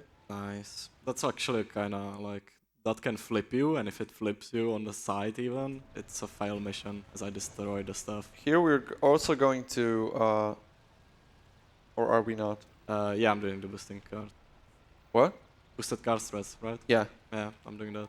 Okay, I thought you need to get out of your car. I need to first trigger them. Oh yeah, right. So it's So what Vojtas did just now is made sure that these guys go into their cars and start chasing us, because then the cars become boosted. So as in the first mission, the cars chasing us aren't actually don't actually have their normal properties.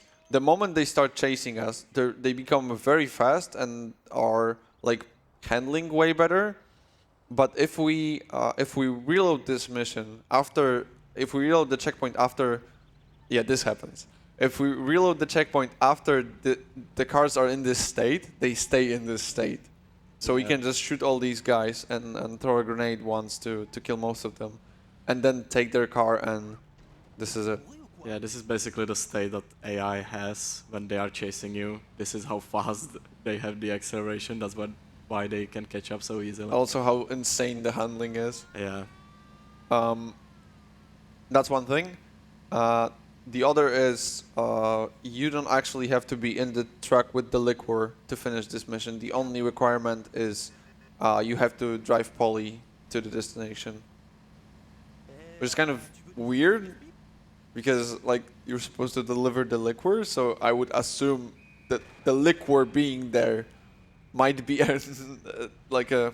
Yeah, it even has like, I don't know, like some kind of stuff, because if you're driving with the car on this railing next to me, it can fail. It can say you destroy the goods if you drive the truck. Like, I mean, the damage bar is still there. Yeah, but that's on this car as well, actually. If I damage this car, it's just gonna go up a little. Okay, I have no clue I didn't know about that, but I didn't know about the part where, you know, this is the damage for this car, but nice. But either way, yeah, someone forgot to code in the the requirement for the liquor to be here too. So we just kind of abused that. Yeah, we're gonna wait for some. Oh my god, that's fine.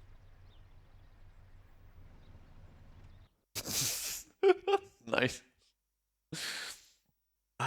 That's also opened gates, obviously, every day. Bon appetit. Bon appetit. Anyone who's having a snack or something. Kind of a mission that's kind of kind of a die throw, I guess. Like you throw dice every. Yeah. You roll the dice, kind of. I was looking for the proper roll. For the proper wording. It's rolling the dice. That's what I was looking for. Yeah. So there is a shootout in this mission, and because of how many people shoot at you on such a small territory and like indoors, sometimes it's not really preventable that you will die very quickly. So sometimes you just have to accept that you died. Yeah, like a lot of stuff can go wrong in this. Salieri can die like immediately without me doing anything. Yeah. They can like stay back at the cars and not Yeah, push me at all. Yeah, this mission is essentially like this part of this mission is essentially a big shootout because we drive Salieri to the destination, which is the restaurant, and then like some of the Morello guys show up and start shooting up the place. The issue is, as Vojtas mentioned, Salieri can die pretty much at any point. So this is like the real random part. And there's also the actual shootout of you versus the guys, which is also kind of random because of how they position themselves. Oh, like this guy should be here, but he's to the left.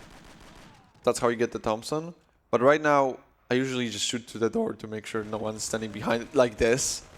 And again, Thompson guys are not that much of an issue. We're worried about the shotgun guys, especially at close range. So this is the other like pseudo-random part, because they just can be in positions where they're going to be really close to you, or the other way around, they're going to be super far away from you and you can reach them and whatever. But this was insanely smooth. Yeah. Like unreal.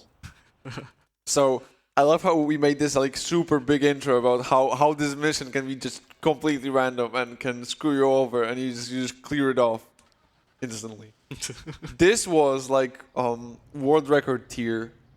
Bon appetit. This part, like you don't get this smooth, so really really nice. Yeah, I was expecting like a shotgun guy shooting me when I Yeah. jumped through the doors. Yeah. I would instantly probably die to that because Really good. they are on a really close range. Yeah, so that was really really smooth.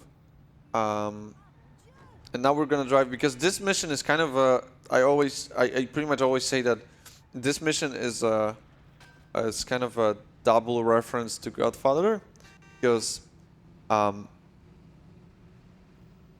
Salieri was what was the word?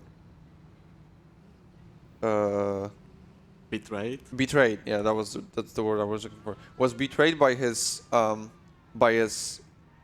like bodyguard. bodyguard. It was, yeah. I am not good with words with this in this sentence. Salieri was betrayed with his bodyguard, which is also the thing that happens to the Godfather in Godfather.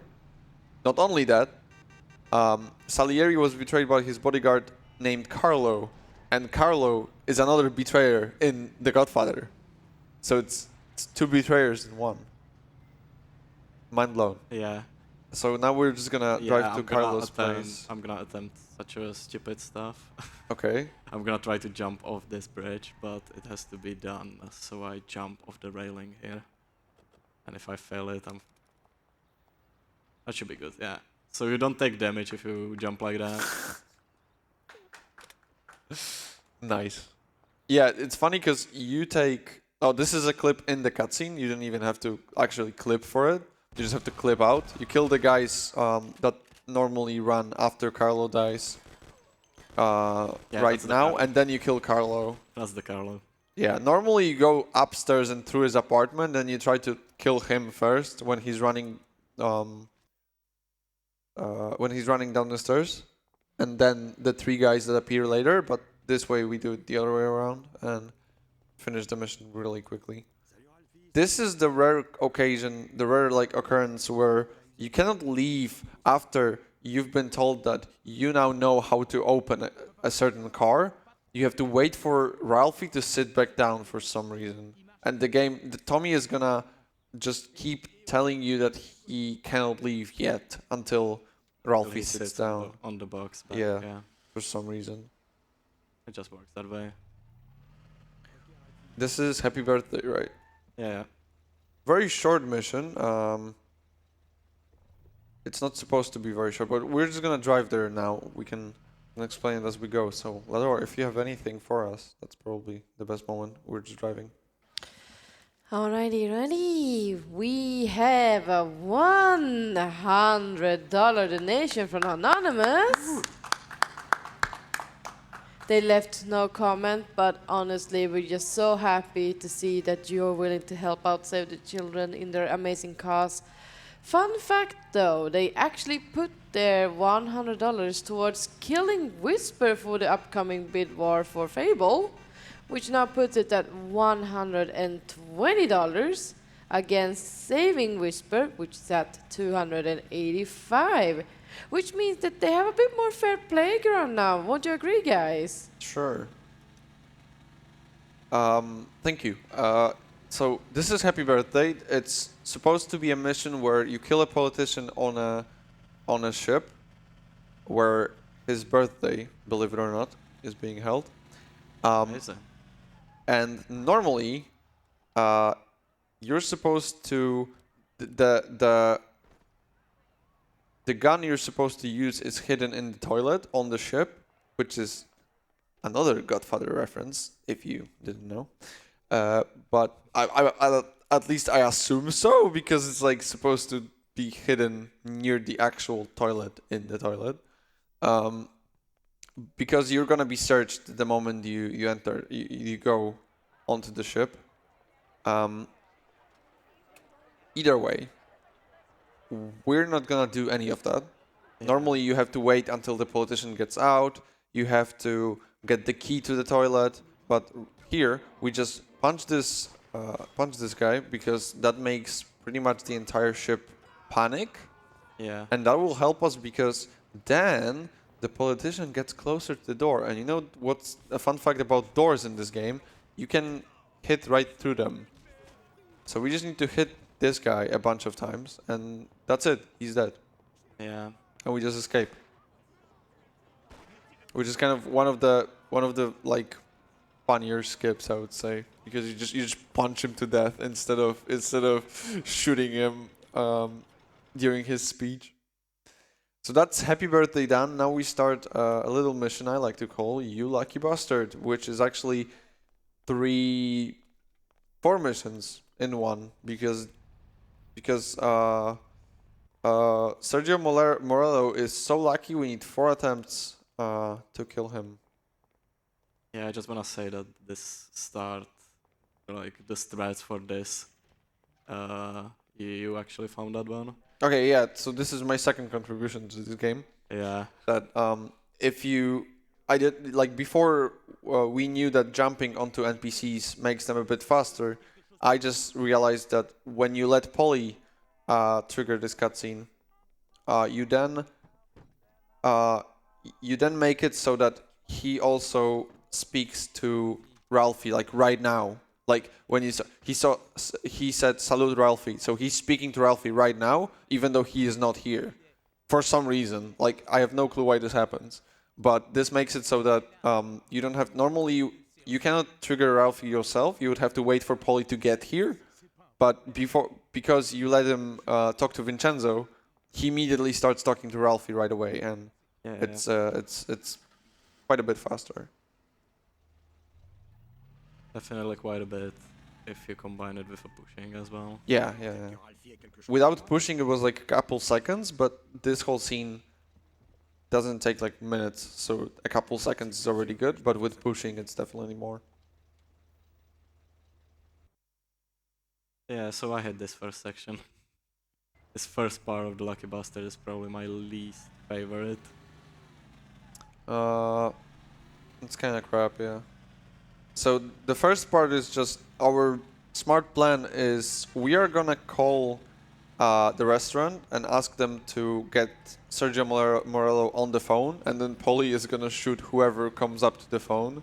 I mean, I'm saying whoever comes up to the phone because this is already showing that this is kind of not a very foolproof plan in case someone else comes up to the phone, which is precisely what happens. Because Polly kind of has an itchy finger, and despite knowing what Sergio Morello looks like, he still shoots the random dude that comes up to say, yeah, Sergio is not here today.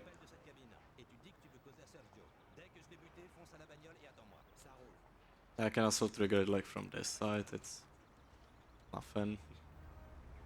Polly also gets... Oh, never mind. If Polly was to get here faster by a bit, he would... if he was already waiting to get in when we get in, he would get through without... He would get in without opening the doors. He would just go through the doors for some reason. Because Yeah. this happens if you just finished the animation of getting in and the other person is already waiting to start his. Yeah, now we just have to lose these guys that are following us. That should happen, yeah, right now. If you don't lose these guys, the issue is you have to fight them like near Salieri's, and because I don't want to say because, but there is no reason. This is just stupid. It happens a lot where you're sometimes on the missions where you're supposed to be fighting off someone, or like it would be nice if you could help Polly and Sam, but you're very underpowered, and this is one of them. Polly has a Thompson, while you only carry like a tiny revolver, and it's very annoying to have to fight these guys. Oh, about fall damage. Fun fact, in this game, if you fall off a rooftop, you get fall damage. If you jump off a rooftop, you don't get fall damage, because that somehow makes sense. So every time you want to fall off somewhere, like jump off the bridge recently, you actually want to jump instead of falling off, because if you jump, you don't get any fall damage. Yeah, yeah. You want to be as high as you can, basically. Yeah. Yeah. That makes sense. Anyway, the second part is about planting a bomb inside of his car. But that's also gonna fail. Yeah, because the person that uses the car will be Morello's lover and not himself. Yeah, this is also such an... There's like gonna be a little break pause because we're gonna have to wait for a guy to smoke his cigarette and then leave. Yeah, the only... It's funny because Beater, shoutouts to Beater, Beater theorized what is needed to interrupt this guy and not fail the mission, and it's basically you have to interrupt him, as in hit him or like in any other way interact with him to make him like be angry at you, to trigger him this way. Then within like a window of, I don't know, 300 milliseconds, you have to get away by like 600 meters, and then within like another window of like 0.3 seconds, you have to get back. Super easy. And then you skip this entire wait. The only issue is we don't currently have a way to to get away by 600 meters in half a second, so we just have to keep waiting for now. One day. One day.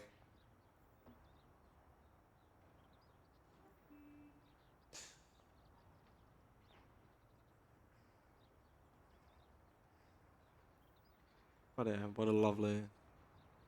I also wanted to appreciate the joke, the very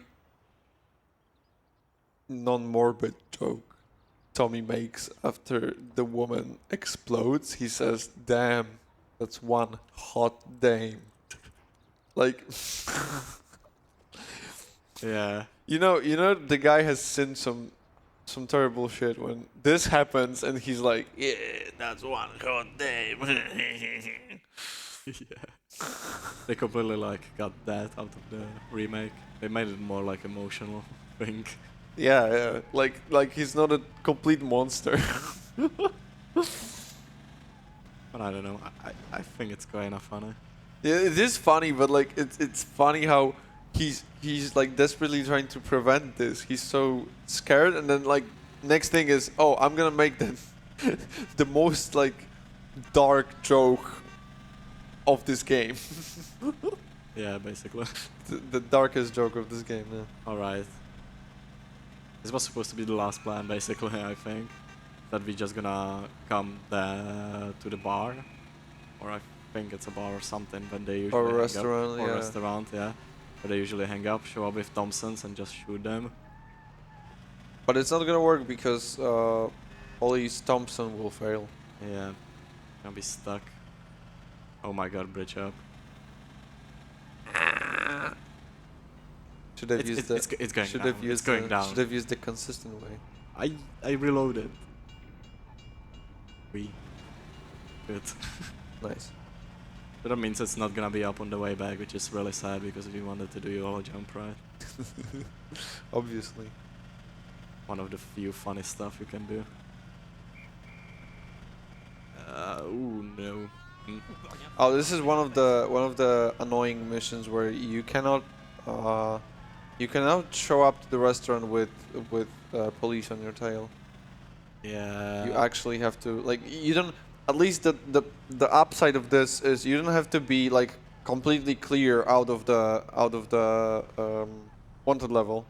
The only like thing you wanna do is you want to have the confused policeman. You can do that by just leaving your car whenever. Or not. Or not. Okay. I mean, might as well.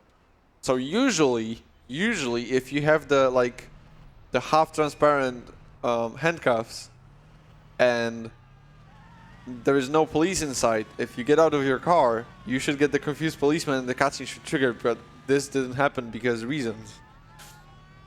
Exactly, reasons. Well, I'm not certain what to completely do here. Well, it would definitely help to not trigger more cops. Kind of, yeah.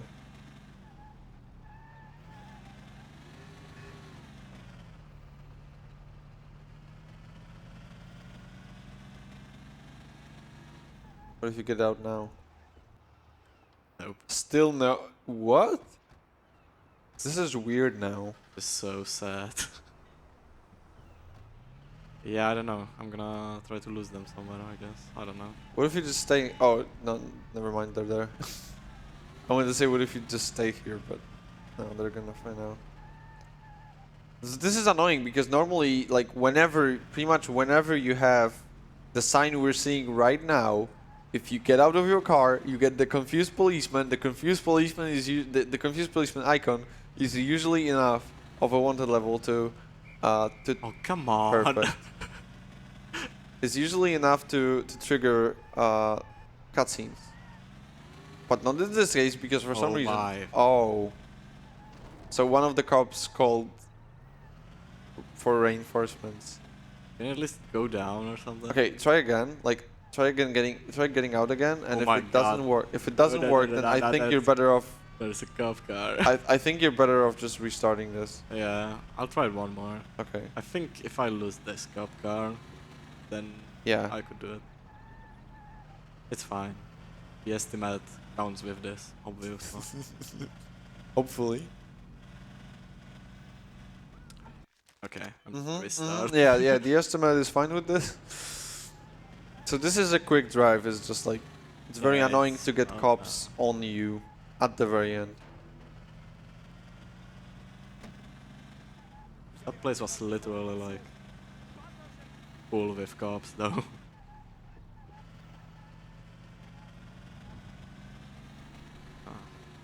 I hope the bridge gonna be down. I mean, it would be nice if at least that could work. Yeah, would appreciate that.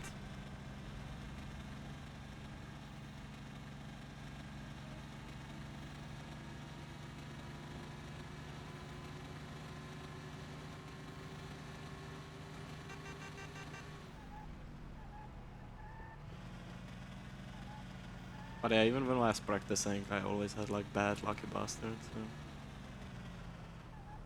it's fine. The bridge is down at least.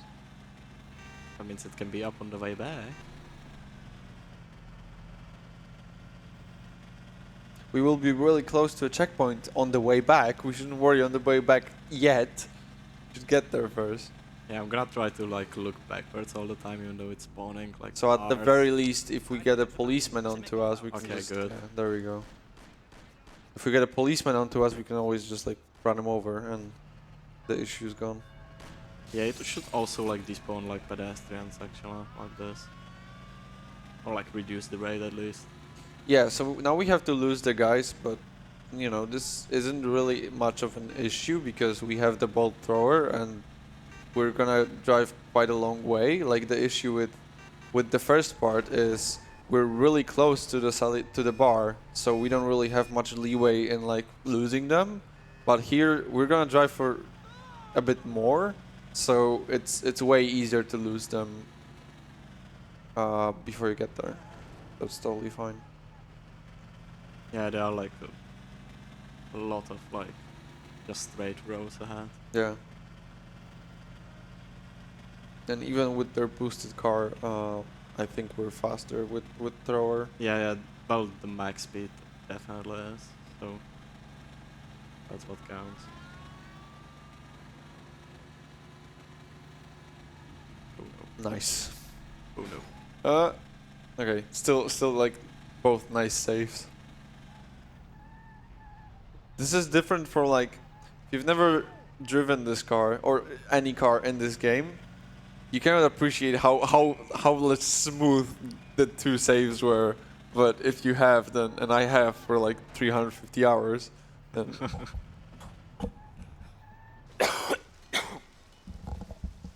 then it really like you really appreciate actions like this. So yeah, this is supposed to be the last attempt. they gave it to like someone else, not us, and we were supposed to be a backup, but They failed. they failed as well. Now we just have to do it ourselves. Like their idea was to get him on like train tracks, And so that a train hits him, but Yeah.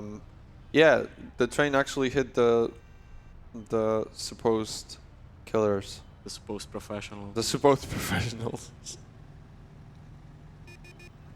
It's And funny because in the cutscene they kind of like wipe it in our face and like, oh, this is how you do it properly. yeah, and what's also like a little fun fact is if you start like the Lucky Bastard and go to the Hoboken up there, cool.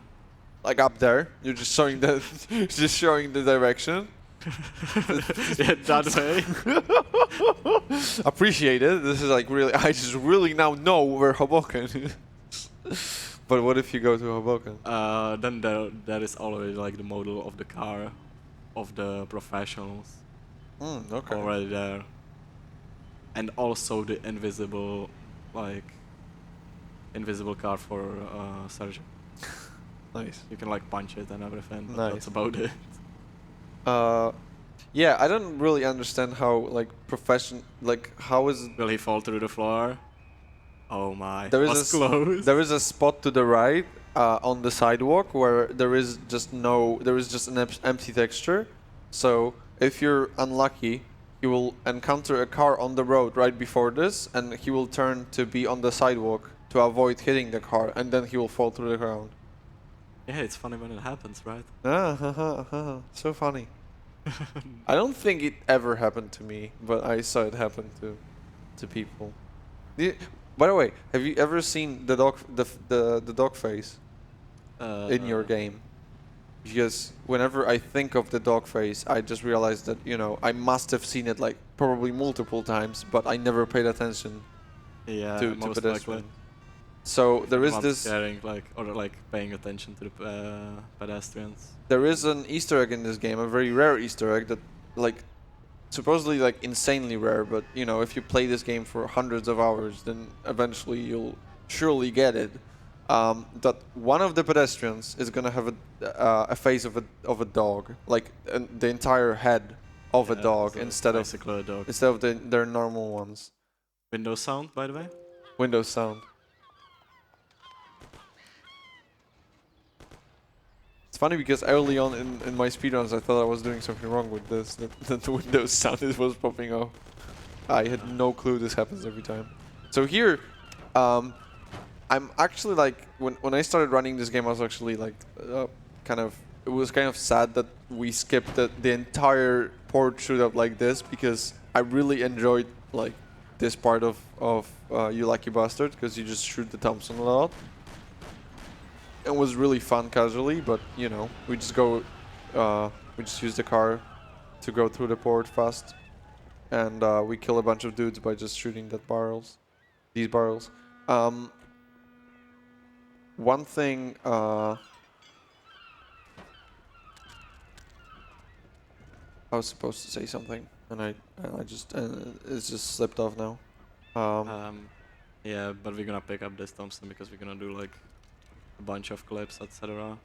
And this explosive stuff, we're gonna hit this, and we're gonna light it up in like a really the like the super cheesy badass scene where yeah. Sergio is inside saying, "Oh, you cannot get to me because I'm too powerful," and like gasoline is leaking out of this thing. So somebody just lit up a cigarette, takes a whiff, and just throws the cigarette onto the leak.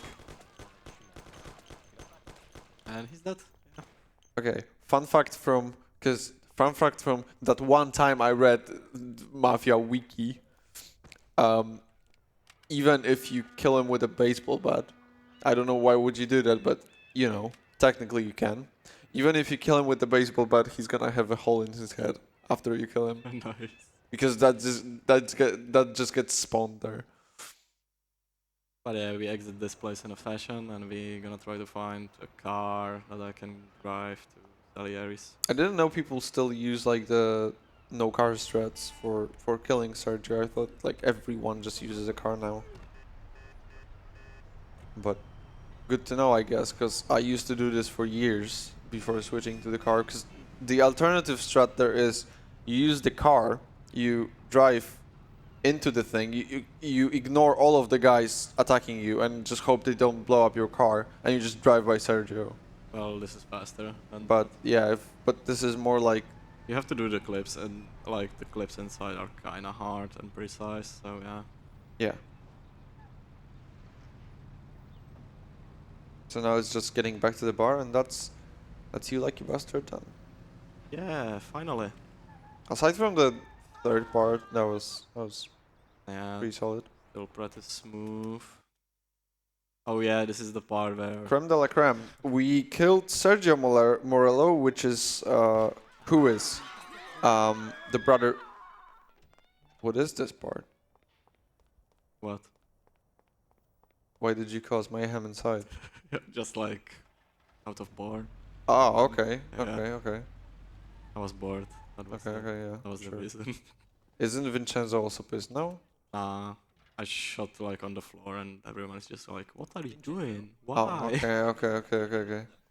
Either way, we are going to shoot Morello now because, like, we already shot Morello. Morello is already dead, but that was the brother of the real Morello. So Yeah. now the next step is obviously to wipe out Morello himself. Yeah. And our partner is gonna get Thompson's, and we're gonna get the best gun ever, obviously, which is a Tupara. Yeah. Safe Yeah. gun. It's funny because Vincenzo never once gives us a shot, a Thompson. Like Yeah. whenever we have a Thompson, it's never from Vincenzo. Yeah, and this is kind of a really good mission speedrun wise because we have 3 people, but we do not have to use a 4-door car, which means we can just ditch them here Yeah, and go I with had to the use thrower. it to get out of the Salieri's bar to the next trigger, but not here. Yeah, but the rest can be done in a 2-seater. Exactly. So we're gonna get there, like, Morello is gonna be already on his way out. So we're gonna follow him until the country yard. And that's where we're gonna try to shoot him. Or not us, it's gonna be Pauli. And we'll see if I can get it in first try, I guess. Yeah, because if Vojtas gets this first try, is like how random is this? Because I've always thought it's completely random, and then I watch like people do it properly. Oh yeah, he takes out his gun because then Morello gets scared and drives faster. Oh my god. Well, that was cool. Hey, That was beautiful. That was so good. Just like, oh yeah, I'm just gonna casually flip this citizen. Amazing. that was the definition of Mafia cops, I guess. Yeah. Or like the basically RNG in this Yeah. But that was beautiful. But that also like proved what I said, that you really don't want to flip this car, Mhm. because this is what happens. You're not only screwed because you flipped the car, you're dead. I'm still gonna count this as a first try because I'm counting once I get to country yard.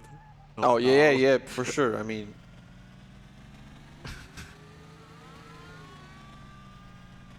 Michal still pays $50 if you get this first try.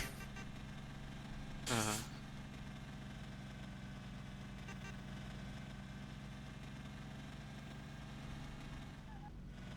So, same thing, getting the weapon out so that Morello gets scared and they drive way faster. And this time, we cannot drive to where they're going. We actually oh have no. to He's doing it again. not lose. Bad. We actually have to not lose them, which is funny because the issue is they're not. The issue is not them driving away from us. The issue is us losing them because we're too far away from them, too far in front of them, Yeah. to be precise. So we have to keep an eye on them if they're. And he also likes to crash a lot. Yeah, you have to keep an eye on them if they're not having any issues with traffic, because then you can just like get too far away from them and fail the mission. The fail state or like the fail message says Morello was too far away from you, which is like technically true, but not in a way that Oh my god. not in a That- bad way, I guess. So right now, what we're doing is, right after this next turn, there's a trigger to the next section, and Vojtas is going to attempt to be at the right angle so that he doesn't spin right after the trigger, and also make sure he has proper speed so he can do this. Come on. There we Nice. go. Let's go. That was a first try. That was a first try, and it's pretty hard to do first try. So Fuzimi owes Save the Children $50, I guess. But it was really nice, like really clean. Yeah. So normally, what you're supposed to do is either drive to the. This mission has two endings. You can either Morello can either choose to drive to the airport, which is a bit faster, like I think it's faster. Either way, he can drive to the airport where there's an entire scene of you chasing him and then shooting down the plane he's taken off in. And this is the only ending in Definitive Edition, because that's the mission, is him running away, flying away in a plane. The other option is he doesn't turn to the airport, and then he just keeps on driving forever up until he gets they get to the point where they're on an unfinished bridge, and you just push them off the bridge and they die. So these are the two options. But the third option that most people don't know about is Morello, for a brief moment of time, he kind of like leans over the window, and you can shoot him then, and Polly can shoot him then as well. Yeah, that's it for creme de la creme.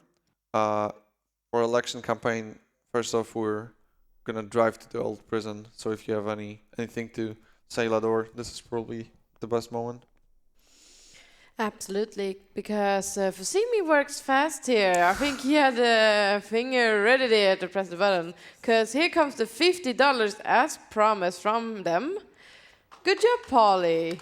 Here's the rest I promised to donate. Keep up the good work. Oh, and also, nice t-shirt, Vojtas, winky face. Thank you so much for that donation. Nice. I didn't even realize that. Yeah. It says autumn 1930, which is where this game starts in Czech language. Nice. Intéressant. Bon, j'espère qu'il marche bien. This is election campaign, so we have to kill another politician, but he's on.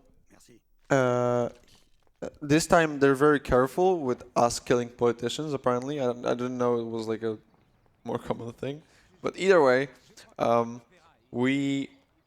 this time they're careful, and they're like the politician is giving a speech on an island that there is no way to get to apparently. So the only way to kill him is to get onto the tower of the old prison and shoot him from there. The only issue that we don't technically know of yet is the prison is inhabited by homeless people, I assume. So and not all of them are very happy friendly, with us and friendly and happy that we're there. Some of them are going to shoot us a lot.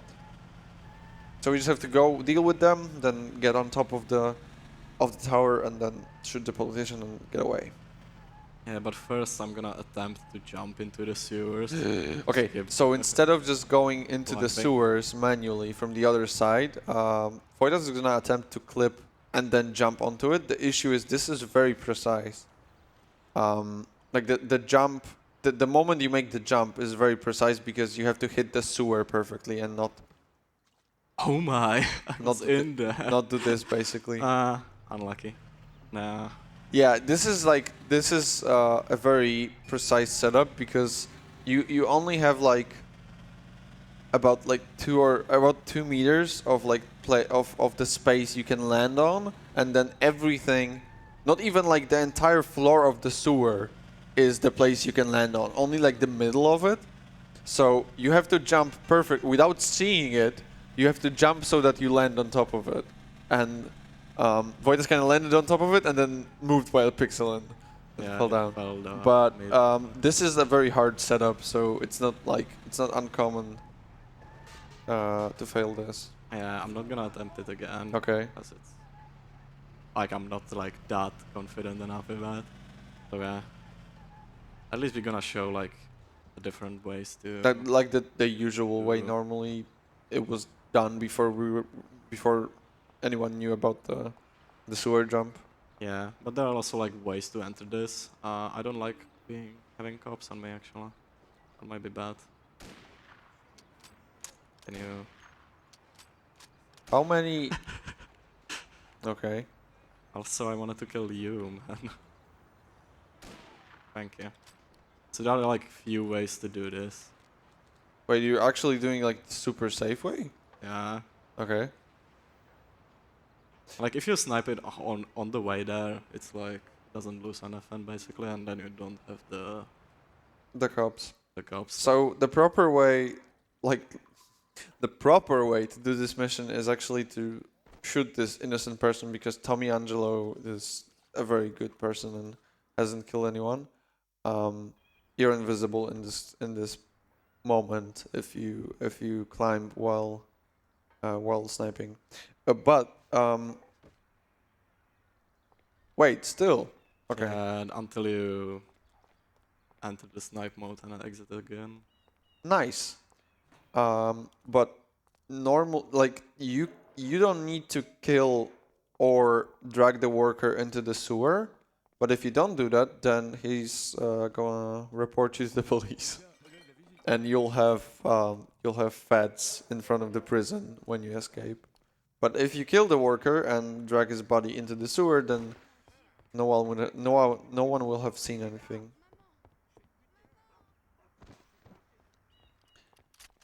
Some more clips. Yeah, this is like a little safer than going.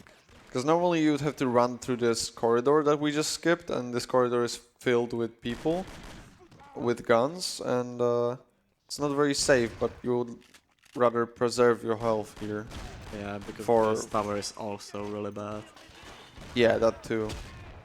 Especially this guy. Especially this guy. This is like the most important person to shoot in all of this tower when climbing up, because the rest has like fairly fine weapons. That's the politician, by the way. Yeah, Oh, nice. nice.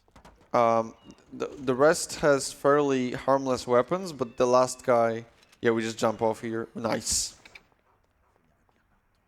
Yeah, good luck hitting the padlock now. Okay, nice. Well, Because the thing is, it's not just that he has 3 HP. The courtyard there has 4 dogs, and each of them can bite you, and they will go after you, and one bite would kill Vojtas.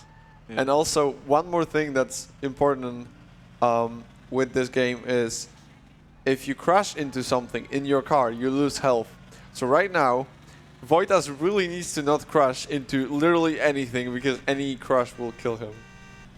But it was even really... a sidewall could kill me Yeah. probably at this point. Yeah, but all calculated. Yeah. I kinda hit like the railing or something there, so I took more damage than I should. I took like 60, and I normally like 30 or 40, something around that. So yeah. But obviously calculated to the end. Yeah, 60 is quite a lot to take there. Yeah. Just I for didn't- relaxation. So yeah, that's because I didn't jump, like I mentioned. Yeah. Let's see if I can do the... Oh. Well, no, then. You can like first go to Vincenzo if you have like the V8 car there, and then trigger Ralphie on the way back, but... Yeah, I had a different car there, so I didn't go for that. Because you can click on this table, then go down there and trigger Ralphie before he gets up. Oh, okay. So just for relaxation is casually a very boring mission. Fortunately, we found ways to make it work for us and not be very very boring, just a bit. But no, in the current state, just for relaxation is actually really interesting. But for normally, casually, or mostly in speedruns, up until not too long ago, it used to be that. So just for relaxation basically tells you we have a shipment of cigars in the port that we need to get. The issue is the port is controlled by. I was about to say Morello, but like, how I don't really get how it's controlled by Morello if Morello is dead. But okay, I guess it doesn't work the way that I thought it did, which is if you killed the other head of family, then his turf is now yours. It's not that simple, apparently. So either way, the port is heavily guarded, and we need to get into it, and steal the crates with Scorsese import export, which is obviously a reference to Scorsese import export written on them. But we need the truck first, so normally we would leave Sam in work quarter. We would get the truck after it's unloaded, so that we don't bring the crates back, the crates back into the port.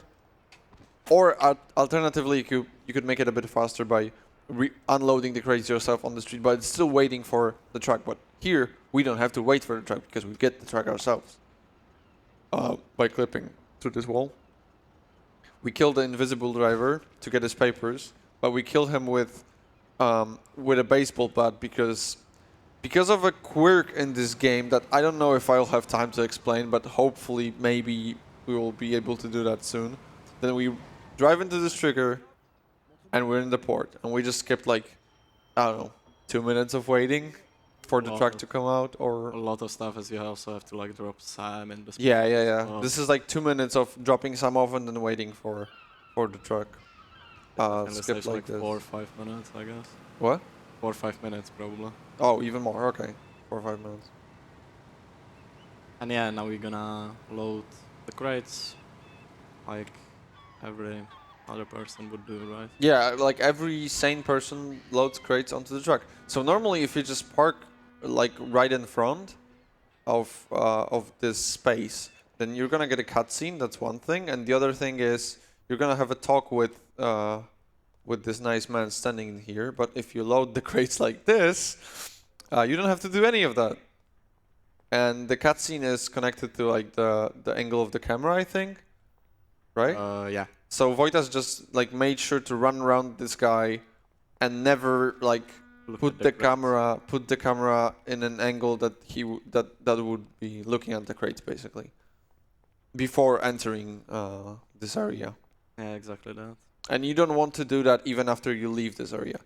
The reason why you can load the reason why you can load the crates like this is, I think, still unclear. There's only like the kind of like possible explanation is that if you stand in front of this car, like this car has a property of like if you stand in front of this car and try to load something onto it, it will just get teleported into the back. And because Vojtas did one very important thing, which is turning the wheels to the right, then it somehow makes the game think you're actually standing in front of the car, which kind of ignores walls. Does this actually help? Yeah. Okay. I get into a trigger and not being like stuck there with the card. Okay. Magnets.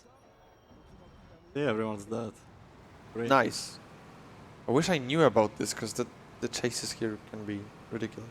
Yeah, like still one car is following me, but and also I'm very surprised that everyone's dead. Usually it's like 1 or 2 per like people around. Yeah. So normally 2 cars would be following Yeah. him, but because he killed like most of the guys there, it's only one that was outside the port. And right now, like the proper plan was to spring the trap. So where Sam is in Works Quarter, we have kind of a trap with weapons where we would kind of like fight them off. And that's what we're trying to do, but like best case scenario, we would like to avoid that. We would like to just lose them.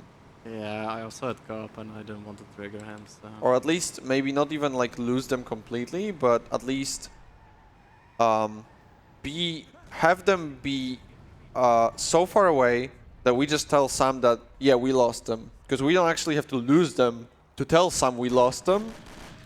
We just have to be far away from them. Yeah. Which is kind of the expected like outcome, because then if we just tell Sam that we lost them, we can just get into the car immediately with Polly instead of waiting for like the shootout to finish and the guys to be What dead. are you doing, Polly? Polly, Polly. come on, man. There we go. A little bit of breakdance before the best part coming up, right? The best part being... Moonlighting. Oh, I didn't know if you were talking about like getting back to the warehouse now or Moonlighting. Obviously. Yeah. Okay, so we have some time driving back, so I think I can explain why we killed the guy with the baseball bat instead of shooting him. So, this game has an insane mechanic that has to be a bug. There is no other explanation for it because it's insane.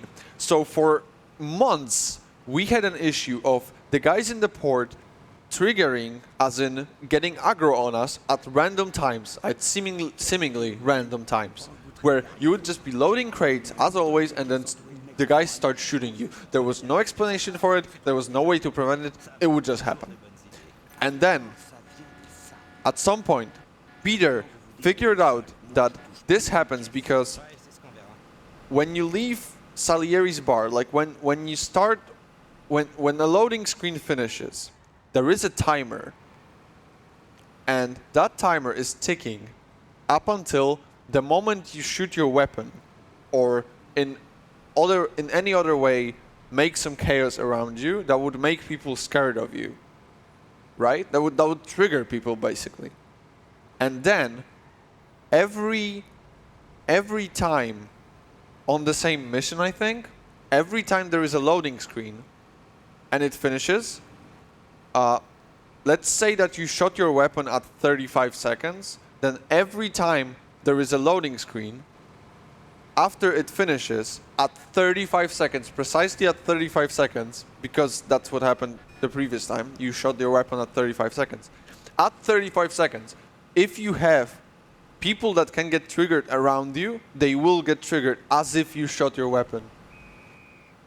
Fun stuff. And so if you want to kill this guy with a weapon, you still can. You just have to count the time from the last loading screen up until the moment you shoot him. And at that time, in the port, you have to get out of the range, so you have to move a bit so that the guys around you don't get triggered by you, and then move back and continue loading the crates. Yeah. So it's technically possible, it's just harder. Yeah. But- That's like a spot you can hide there. Yeah. I guess, for a bit. But for months or years, even, we had no clue why this would happen.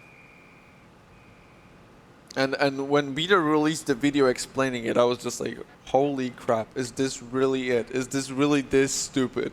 But it is. So that's why we always kill this guy with a baseball bat nowadays, because the baseball bat doesn't trigger it this way a weapon would. Like shooting a weapon would. Yeah. Moonlighting. Good stuff, right? Oh, that's okay. I now know what you meant by the fun part. So Moonlighting has a 4-minute train ride. That's a cutscene on consoles, but it is an actual train ride on On PC. PC. So the only threat probably here is to push him a little. Yeah, That's and about it. this mission takes about like 15-16 minutes, I guess. Yeah. Uh, And like something 10 around the minutes time. is just And like preparing the yes, tank and the before moment you we- actually gain control and you're free to do stuff in this mission is 10 minutes in.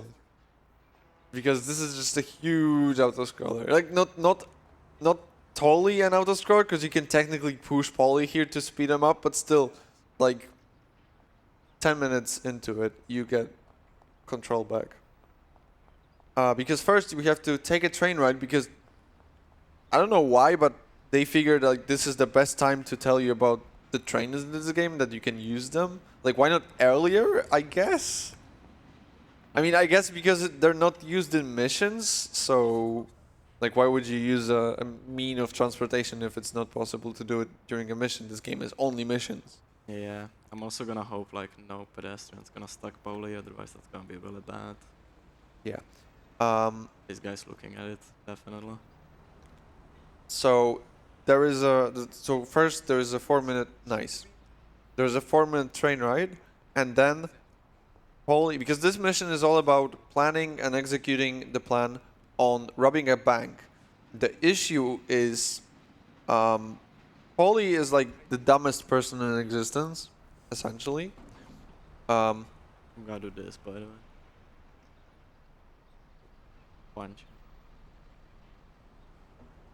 I think that's enough, or should I try it again? I'll try it again. Okay. It's like a really big beam here, right? Yeah, I know. But can you still punch him, or Yeah, I should be able. Come on. it's just random if you can? Okay. So there's this thing yeah, where yeah, it's gonna be good. yeah. So, Hello hello, there. Poli. Yeah, you just have to punch him because normally you cannot stand behind him, but if you punch him, you can, and he just moves like this. Yeah, this is the So Poli. past the 4-minute train ride, there's Poli explaining the details of a planned bank robbery at gunpoint in the bank. That's it's probably not the wisest part of the plan, but surprisingly it works. C'est quand même un boulot excitant, non? And is it in French where they are literally shouting at each other? What? I know in one of the languages they are literally shouting and not even trying to whisper. Oh, okay.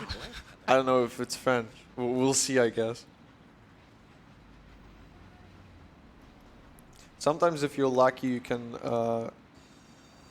can get his head to also turn around like 180 degrees Yeah, vertically. I can like move anywhere I want. Yeah, He's yeah, still yeah. fucking phone. Okay, I broke it. Yeah, because you made it normal again, like in the normal range, I think, and it doesn't Well, work this way now. um, But either way, we showcased the creepy head. I wonder what's gonna happen So once we that's- arrive. That's enough. But yeah, then explaining the details of the bank robbery in the actual bank the robbery is supposed to take place in, and then some more details on the plan outside the bank that we have to listen to. And only then we can actually get executing. You are literally riding. Lador, A if there is hyperplane. anything you have for us, save us, because this is gonna go on for like 3 more minutes. First of all, thanks for the nightmare fuel. I plan to go to sleep after this. This is not what I needed right now. You're welcome. Anytime. But I do have a $20 donation here from Player Game SK. They're back again. So since we're so close to the end, can we get a quick round of applause in the chat for the guy in the back for sticking around throughout the whole run? You're a legend. I totally agree. Thank you for Yeah. sticking around this entire run. It's been amazing. At this ungodly hour. Yeah. Yeah.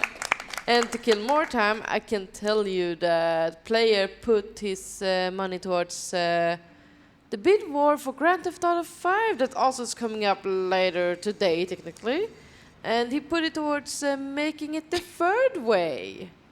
To kill more time, I can look how it's looking right now, actually. So, right now we have Kill Trevor in the lead with $260. Followed, oh, actually, thanks to that donation, we are now having the third way at $250. So they are really, really close to each other now.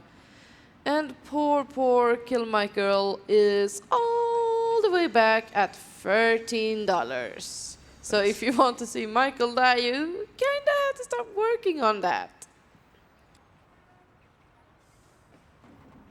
That's cool. Okay. Sometimes they just yeah, that's normal here. So now it's pushing Polly.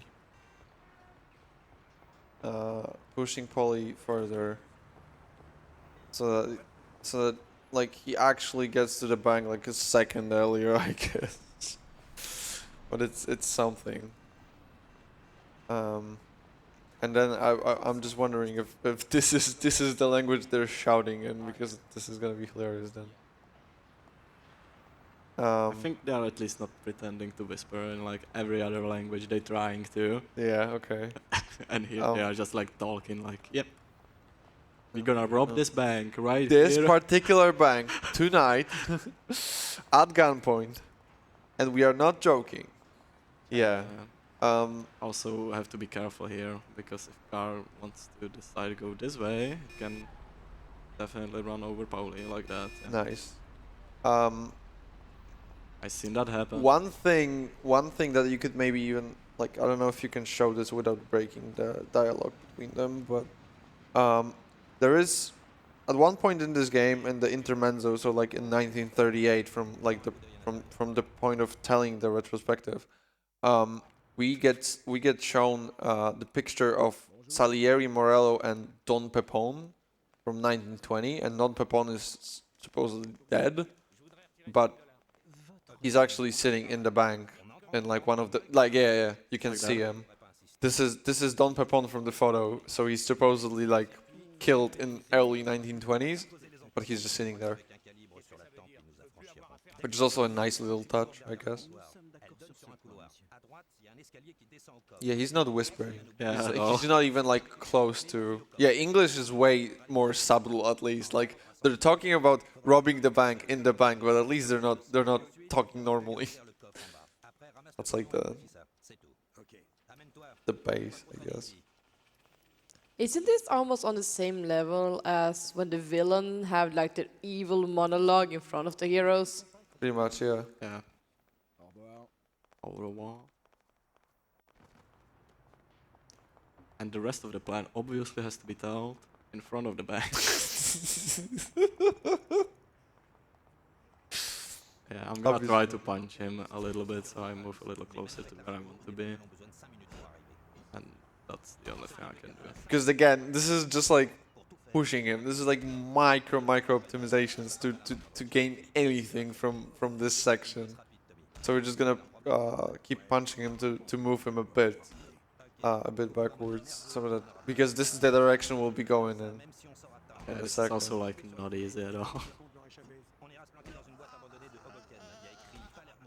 Nice. Perfect. Ah.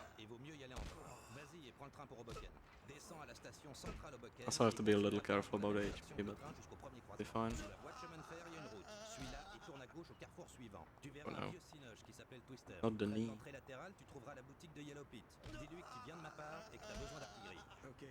I also have to appreciate how he can like scream at the same time as he's talking. Yeah. There we go. Also probably literally suggest you to take a train again. Which At is the end of insane. that. If you see, okay, he says that Yellow Pete's shop, which we're supposed to get weapons from, is pretty far away, and we should probably take the train. But if you see like how far away it is, then yeah, totally best to take a train. It's almost on the other side of the city. Like I get that they're like, okay, we need to push trains because trains are the new thing, but this is getting ridiculous. Yeah, they weren't here before, And right? he had to explain like so carefully how many, like, where do you have to go when you get off the train, because the train is not right next to it. You have to like move by a couple of streets, which is already funny, but like, aren't you pushing the trains a bit too hard? Yeah, we can clip to not wait for this dude to open. Yeah. But we have to knock so that yellow It pit actually triggers, appears yeah. here. Ok, petit. Qu'est-ce qui t'amène? The small Je viens d'un jump. part de poli. Nice. J'ai besoin d'artillerie. Poli, ouais. You can like get stuck some of these animations in these cutscenes, like punching or jumping. Yeah. This also puts you a little closer, but small optimizations. Pas de problème. Nothing major. Et pour les flingues. Ok. What if it's what's gonna decide the estimate? Je crois qu'on a tout. Wild stuff. Alors je te retire pas, fiston. Yeah, it shouldn't. Bien poli de ma part. Ok, merci. Yeah, there was also like one more thread that I thought about going for, but considering we're so tight, I'm not gonna. What is it? What I showed you before, like switching cars. Oh, okay. So right now we have, like, getting a car from Lucas is optional because it would be stupid if it wasn't. Getting a weapon is mandatory, so we just get a Thompson because Thompson is like probably the best weapon in this game. And he had like 6 years to avoid that. He just chose to not to do it. Obviously. Yeah. Tommy Angelo wouldn't run anyone over. Tommy Angelo is a gentleman. Either way, now we just need to get Polly and then go to the bank. Yeah, and this is like the worst like part to have cops on, because if I get like handcuffs with a cop car, then I'm not gonna lose them, and it's gonna be a really Yeah, bad you just have to situation. shoot them then, because there's no way you're gonna lose them. Because also for some reason this mission spawns a lot of cops on the streets. Like it's really easy to get in their nerves for some reason. But also, but never mind. I wanted to mention one thing, but I'm gonna wait up until it's actually relevant, for like in like 20 seconds. 20 seconds. Well, I don't plan going for it, so No. That's another thing. okay. That's something that happened. It's like a shout out to something that happened before we were even born. So see that trash can over there, to the right a bit, like this one. Yeah. Yeah. Shoutouts to Vecbella losing his PB to hitting that trash can, because like I said, this mission spawns a lot of cops. And there's a clip, or maybe not a Twitch clip, because it's the part is too long for a Twitch clip, so it's in Vecbella's highlights. But shout out to Vecbella, like a true boomer runner of this game. Vecbella once was 2 minutes ahead or thereabouts on his on this mission, like on this part, and then hit the trash can while going back, and that caused one of the cops to follow him. And then he had cops, and then he fought them back, and then he died, and then he lost the PV. So yeah, Yep. don't hit the trash can. Don't hit the trash can. Because hitting stuff like hitting trash cans and hitting road signs also counts like a violation. Yeah, accident. For the cops. Something like that. What? Accident. Yeah, like an accident. C'est vrai. So, yep, shoutouts to Vecbella. Yeah, so there was like that one thread that sometimes works, sometimes doesn't, so I didn't go for it. Where when I was waiting for Pauli, I could try to switch cars because you don't really need him in the bank. He's just gonna teleport later, it's fine. And I could just switch the cars and go ahead to the bank. And it like triggers the door once he gets to the door of this car that I honked with. So, yeah, that.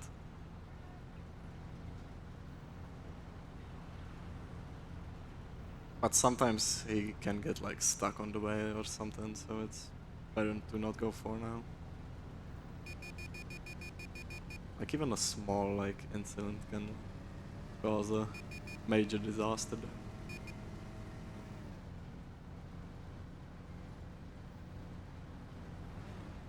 Really glad that I haven't like seen any cop cars.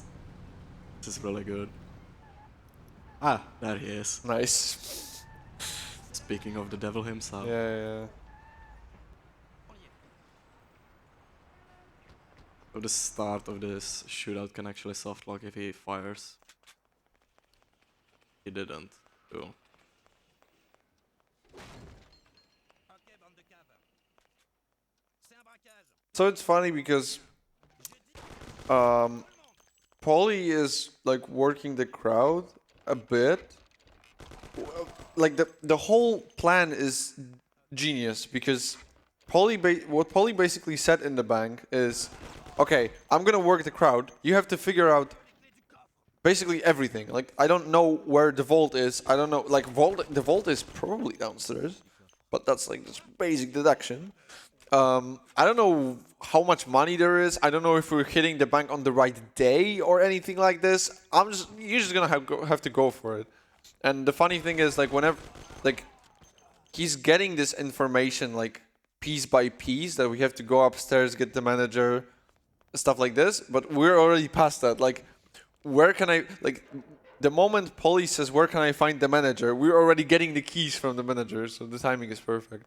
Vojtas had to do this like little turn there because normally you're supposed to go around there because this door like the closest way is closed. Like the door is closed there, but we clip through the door and back through the door.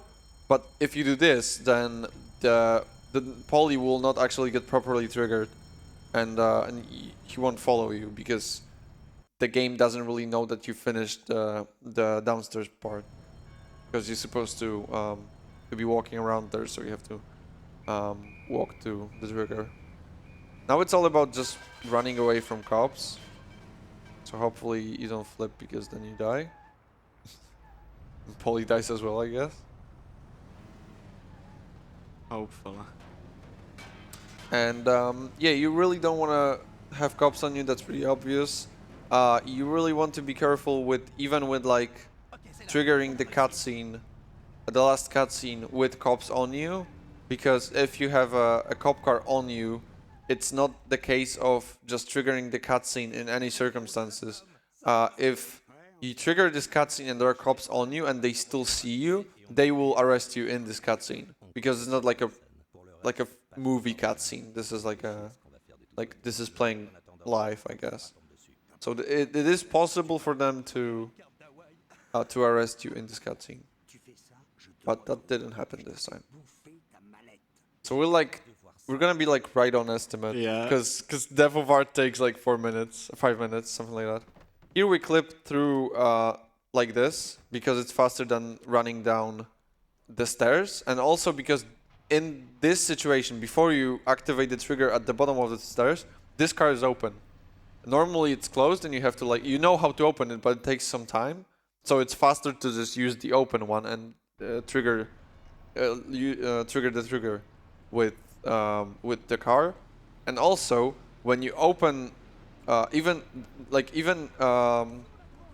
though you know how to open a cop car, it takes some time, and it has to be timed this way. Like it had to be deliberately made this way because it's so frustrating. It's perfect. It had to be made this way. When you get into this car and you turn left, it's barely not enough for you.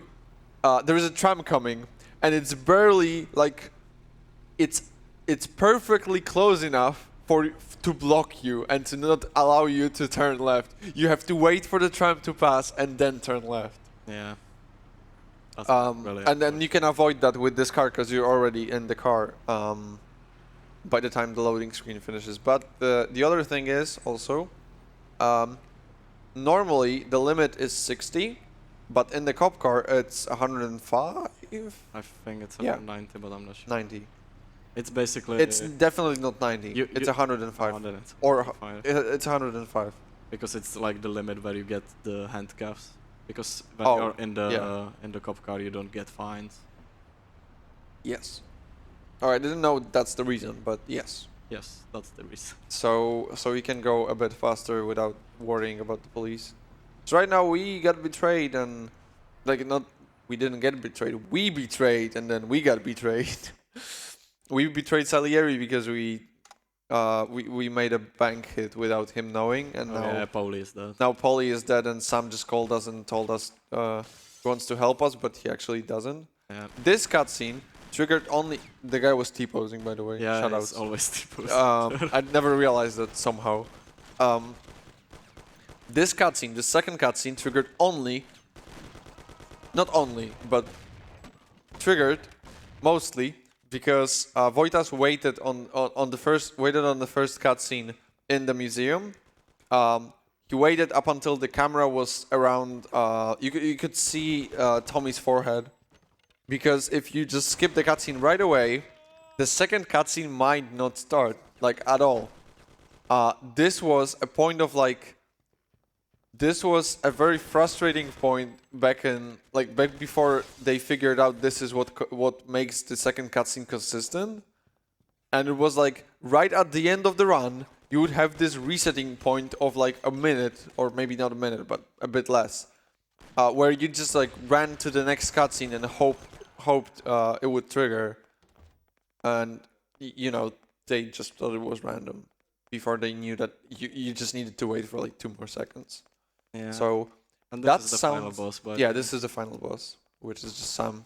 And you just start shooting him before he starts shooting you, because like then you kind of like stun him like this, and then you just run towards him, and this is gonna be time soon. So and that's time. 16 seconds underestimate. everything was planned from the Perfect. start. Really calculated. All right. So yeah, this was Mafia. We probably don't have like much time to We don't. watch the credits. Definitely we don't. And yeah, I was Vojtas. I'm sometimes play this or the other games in the series. Thank you so much, Poker, for joining me. Appreciate the help. I thought Also, shout out to the guy at the yeah, back again. shout out to the guy. Appreciate it for staying here. And yeah, I thought I would be sleepy or something because it's like very early. I slept for 50 minutes, but I just realized I love this game. I could commentate it at any time, probably. Exactly. It's a really great game. So yeah, if you have anything to say, then yeah, we are off, I guess. Thank you. Thank you guys so much for that amazing run. It was entertaining to watch, and I will also have nightmares now thanks to that train ride.